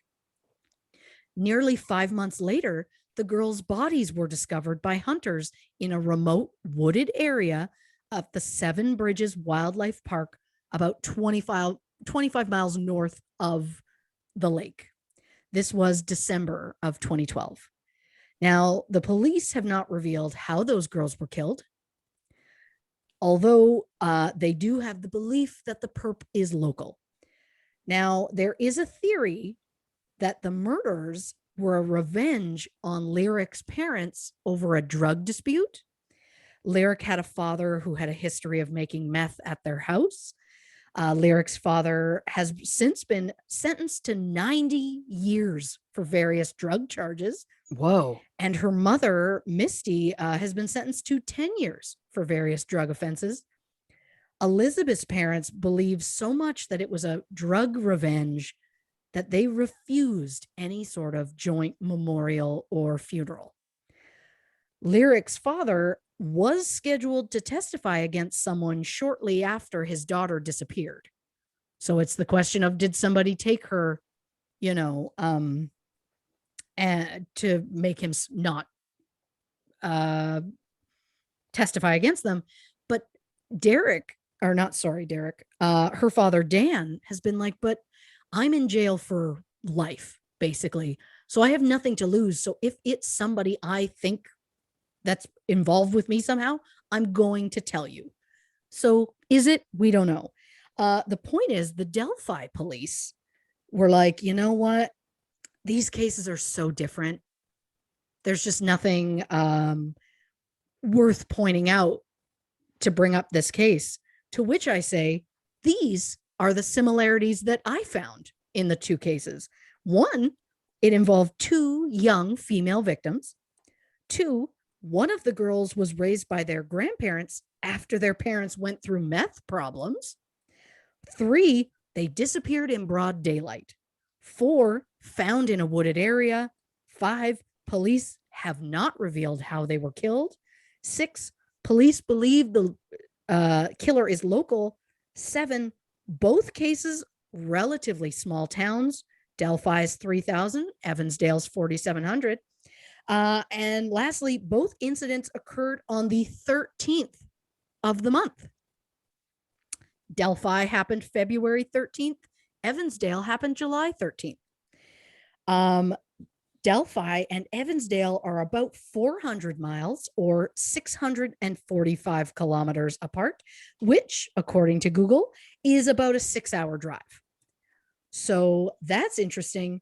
But speaking of that, remember the guy I mentioned, Kevin Hackenberry? The super creepy guy whose family was like, oh, he looks like the bridge guy. And he went to jail for assaulting his wife's daughter. At the time of Lyric and Elizabeth's murders, he drove a similar vehicle to the one that the police were interested in finding for the case. And he lived about an hour outside of Evansdale. So there's that. Could he be responsible for both? I mean, I'm not saying I potentially found a serial killer, but I'm just saying. And I know people are like, Christy, a serial killer? Stop yourself. To that, I'm going to say, according to the stats that I have found, there is an estimated 2,100 unidentified serial killers just roaming the US right now. And there is a police detective who believes that number's as high as 4,000. So the idea that many people could just be wandering around, just doing whatever they want, getting away with it, who's to say that these cases that are so similar aren't by the same person? Absolutely. Especially because I like Hackenberry for the Delphi ones. So why wouldn't I like him for these other ones? Because he happened to live in that area at the time. So there's that. And I just, look, I know I've thrown a lot of names at everybody. I know that I've kind of gone all over the place. And for that, forgive me. I'm in a new space. My brain's all over the place. Of course. My brain's thinking about the pool. I'm thinking about just walking right out the door and falling into a pool right now. But my point is, there are just the similarities between those two cases are crazy to me. The idea that there is a guy who kind of blames Liberty's father for the situation he's in and for the fact that his girlfriend broke up with him and the fact that his girlfriend lost custody of her own daughter or son. Sorry, I guess I should say, because I don't know specifically the gender of that child. The point was just, there's a few people that I've mentioned that I really like for this. I'm not convinced that Cody Patty officially had anything to do with it. I just think he's a full creep. Well, if I may, I think the family's involved. Yeah, I'm just going out there and saying it. I'm going to be that bold, and I'm going to get into why. I don't know that I necessarily am saying that one of them physically did the murder, but I think that the family knows something. If somebody involved in the family didn't physically do it, I think somebody knows something and they're not saying something. Because I just feel like watching the sheriff and the way that he's addressed the public and the way that the police are handling this, there's been so many references to, again, the clips that you see of the sheriff saying things like, I think you could be in this room right now. I think you're listening. I think that you need to let your guilt catch up with you. There was a reference that was made about like, maybe you were away, maybe you were coming from work. And there was, of course, some debate about where was Cody Patty at the time. Was he away? He said he was, but then some people refuted that. Was he at work? I'm not sure. That felt like it was a direct comment. I feel like the first sketch looked a lot like Mike Patty, and I felt like the second sketch looked like a younger Mike Patty, aka Cody Patty. That made me wonder, in terms of the sketches, are the police wondering, and I am speculating right now, are the police feeling like they could be involved? And are they fucking with them? Are they testing them? Are they putting this stuff out there going, we don't have enough to pin this on you? Again, if the DNA found at the crime on them was a hair, for example, there is an argument that could be made. A good lawyer in court could, of course, argue that it's like, prove to me that that hair was placed there when they died and not when they were doing laundry or whatever. You know what I'm saying? Like, what is the DNA? The DNA has not been specified. And now, again, there's a lot, of course, of rumor and conjecture about what was going on about the cause of death, specifically what happened to the girls. Some of the theories have been that they were not sexually assaulted, in which case that would mean that the DNA present would not have been semen. So that could be another reason why, if they have DNA that's present, if that is true, because again, as you know, I waver on whether or not I believe that's true. Yeah. But if it is a hair that matches somebody in that family, they're going to need more than that to pin it on them as a crime. Because again, I don't need to explain to everybody listening, a good lawyer can get you out of that. There's also the question about Kelsey, Libby's older sister. What's her level of potential involvement in this? I know what you're saying, Lauren, you're a monster. Hear me out. She drove them there. She also was apparently supposed to be at work, but then was actually at a boyfriend's house potentially. And then there was some discrepancy between Becky Patty saying she had called Kelsey at work, but then Kelsey wasn't there. And then Kelsey came out saying something about like, oh, Becky was mistaken. Again, this is all hearsay, but I did read quite a bit coming from Kelsey that felt questionable to me. I was like, okay, that's interesting. She's apparently now also getting into forensics work, which again is interesting, turning into the swerve. There was also some debate and rumor that there was that Kelsey said that there was multiple kids at the woods during this time, like teenage kids. There was like large numbers being thrown around, like 30. I'm like, wait a minute. That feels like a huge amount of people to be, just milling around in this area in the woods for a town of 3,000, 30 teens. That feels odd to me. I'm not saying she is or she isn't involved. I'm just saying, again, this feels suspicious. It feels like, does somebody know something? Even if I'm not suggesting that I think Kelsey killed the two girls, but what I'm saying is it feels like, was there a lie? Was there a mistruth? Does she know something that she's not saying? Other questions.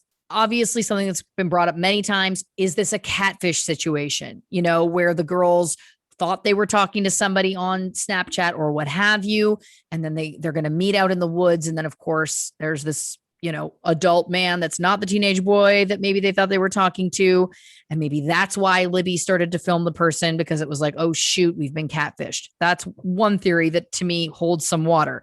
Another theory is that she knew the guy, that she started filming him because she was like, oh my gosh, it's Cody, or oh my gosh, it's Mike. And the reason why the police are cutting and pasting this audio could potentially be because there was some acknowledgement that this was somebody that they knew. I agree with you that when he said the audio down the hill, I don't read into it as being this hugely, looming, kind of intimidating statement. To me, it sounds more like, oh, where's so-and-so down the hill? Like, it felt very matter of fact. It didn't feel intimidating to me. Again, does that mean that perhaps this is someone who had an existing relationship with them? And that makes me think about,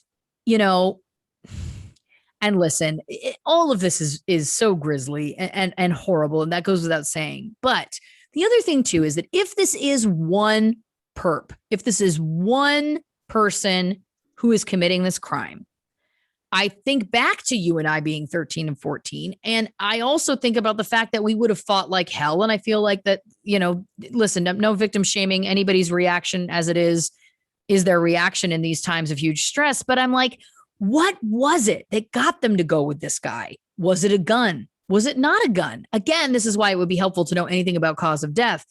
But to me, it also feels plausible that they were coerced to go not out of a fear, like what about exploring the fact, and I agree with you, listen, this serial killer sounds like something that needs to be looked at. There's lots that need to be looked at, but what about the idea that they went with somebody that they knew? And that's why the two of them went willingly. And that's why, you know what I mean? Because again, like if there's an attacker, it feels like 2-on-1. Now, granted, they're little girls, et cetera. Again, not a victim shame or anything like that. But my question is just, again, what did that look like? And it feels to me like, I just think it should be explored, the potential that there was somebody that they knew that was involved. There was also a rumor I read that after this had happened, Libby's family had gone on a cruise. I don't know if that's true or not. My question is, where did the GoFundMe money go? I went there. I just think there's a lot of unanswered questions. It feels like there's a lot of secrets being kept, a lot of kind of, and the information that we're getting from the police too. There's a lot of secrets being held there too. It just feels like we need a little bit more information to go on this, because right now it feels like that you've just listed so many great possibilities for who this could be. So give us some more info so we can rule some of these people out, 100%. I mean, I just want to know what they know. Just let me know what you know. Let me know what you know. Like, there could be the more that we know, the less that there are going to be people out there being like, oh, well, this is what I think. And then suddenly rumors get started. And then before you know it, you have people that are like, oh, well, this is how they died. And it's like, well, we don't know how they died. Like, if you tell us, then we can maybe take we can take more people out of the equation as far as suspects go. Yeah. So just show us the tapes. Show us the tapes. Give us 20 minutes on the computer. Yes. And I do also just want to reference too, I know you mentioned before that Libby had apparently been prone to running away. There was also some speculation that I had read that perhaps she had a strained relationship with Mike Patty, who of course would have technically been her step grandfather, right? Yeah. And Cody Patty, of course, being his son. I don't know. To me, it's also interesting to tie it back very quickly to this poster that got put out saying she was 5'4" and 200 pounds, where I was just like, that's just untrue. She just didn't. That's just not accurate. Again, I want to know who gave that information. Was that Mike Patty that gave that information? Is this alluding to this strained relationship that the two of them potentially had? Who knows? What did that look like?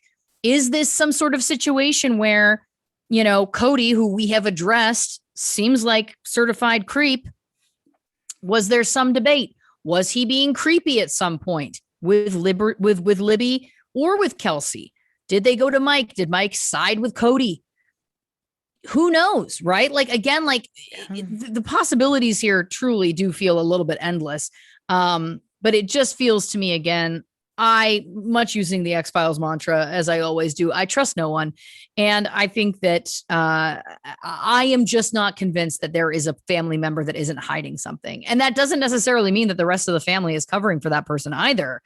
It could very well be that Becky Patty has no idea what Mike and Cody potentially could be covering up. Who knows? But I am just not convinced that the family doesn't know something. It feels impossible to me. And it feels, again, like for the police to hold on to this information for this long, my gut is telling me it's because they think a family member is involved and they don't have enough to pin it on a family member. So that's why they're keeping it close to their chest. That's my 2 cents. And you don't want to show your hand so that they can do something to get out of it. Exactly. And again, the DNA detail, that's what I keep coming back to.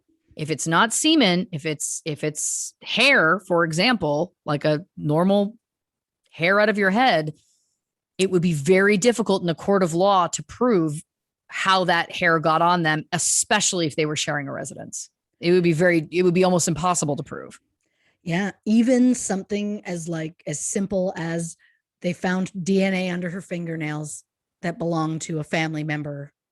And it's like, well, you can't specifically prove that it happened in that moment. You can't. Whereas a stranger is like, oh, okay, Matt's more likely, but like a family member, it's tough. And especially if the kind of DNA they have, if all they have is like a family match. If they know it's like a male from this family, then it wouldn't narrow it down between Cody and Mike. So then where would they be? And it's like, well, maybe they just don't want to tip their hand yet. And I don't know.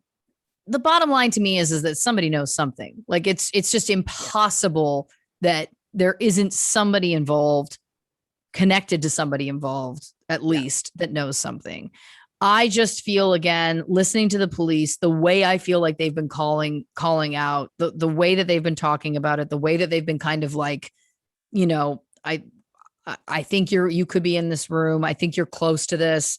Again, the specificity with like, are you away? Were you away? Were you at work? Those kinds of things, which feels to me like they're specifically talking to Cody Patty. Also, maybe at that time they thought that he was a suspect and now they don't. Bottom line to me is, again, even if the family had consented to DNA tests, again, if the DNA is hair, I just feel like that the cops would need more in order to make a case. So to me, that's the only reason I personally can see as to 4 years later, still not releasing more information. That makes sense. Look, maybe this is the time you sway me. Hey, that's a first. I'm still, there's a couple of those suspects that I'm still like, oh, I think they're a good contender. But yeah, that would make sense as to why they wouldn't mention anything, or why they would just be like, here's this tiny little bit. And then a year and a half later, okay, fine, here's this tiny little bit. And then just nothing since then. So it's like, who knows? Maybe a year from now, maybe they'll just be like, fine, here's something else. But then I guarantee whatever they release will go, well, this does nothing. Just like when they added the word guys, I felt like it didn't add a lot to it. But again, it doesn't sound to me like a demanding, angry guys. It's just like a guys down the hill. Like it's just such a lower thing that I don't know. Everybody seems to be taking it as such a negative thing, but I also could not agree more with the potential catfish situation, because what else are teen girls doing but social media? Yeah. I know if we had social media back in the day, which, oh, thank God we didn't. But if we did, I totally would have been like, okay, let's get out there, talk to some boys. And if there was somebody who came on and was like, I'm 15, whatever, I would be like, I will believe that. Yeah. And so, yeah, where are we going to meet up? Well, hey, we got the day off school. Let's go meet up here. You know, like, so I could see it being, what if? You never know. And, ultimately at the end of the day, I think often tragically, the simplest explanation is often true in a lot of cases. And I think that in this situation, it feels to me like it just wasn't random. It feels to me like whether it was a catfish, whether it was someone they knew, whatever, it feels like someone knew where they were and they were targeted. It doesn't feel to me like it was just like a stranger off the street. That being said, you also provided a lot of compelling evidence that it could have been. So I think at the end of the day, what we've learned, dear listeners, while diving into the Delphi murders is that it is probably one of the most infuriating cases we've ever covered because there's just so many possibilities. And my hope again is by continuing to talk about it, like we always say, continuing to talk about it, continuing to keep these names alive. Hopefully we will be able to apply some sort of pressure to the police to release some more information, which will hopefully lead to some actual justice in this situation.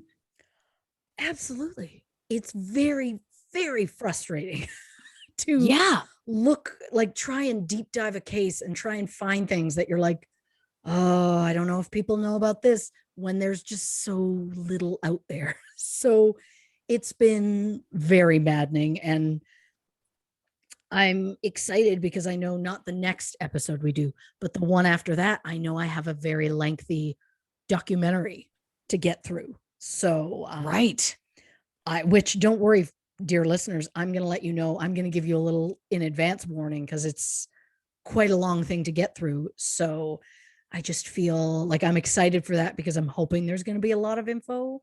Yeah. Because that's the thing. It's when there's nothing, it's like, oh boy, I got to find something. And well, I feel like there were some things that were brought up. And if nothing else, I could not be happier to have this Celine Dion / reporter in the field where I'm just like, and back to you in the studio, like I'm feeling it. I'm really, really feeling it. I don't know if it's the California air. I don't know if it's just this. The point is, I'm feeling very like, I want to throw it back to you. You know what I mean? Like that's where I'm feeling like that, like I'm full working right now. And I love you for it. Again, you've come alive in a new way. We're always discovering new things on True Crime and Cocktails, which I think is what the real gift is. Yes. Listen, do you want to tease the next episode with the long documentary, or do you want to wait?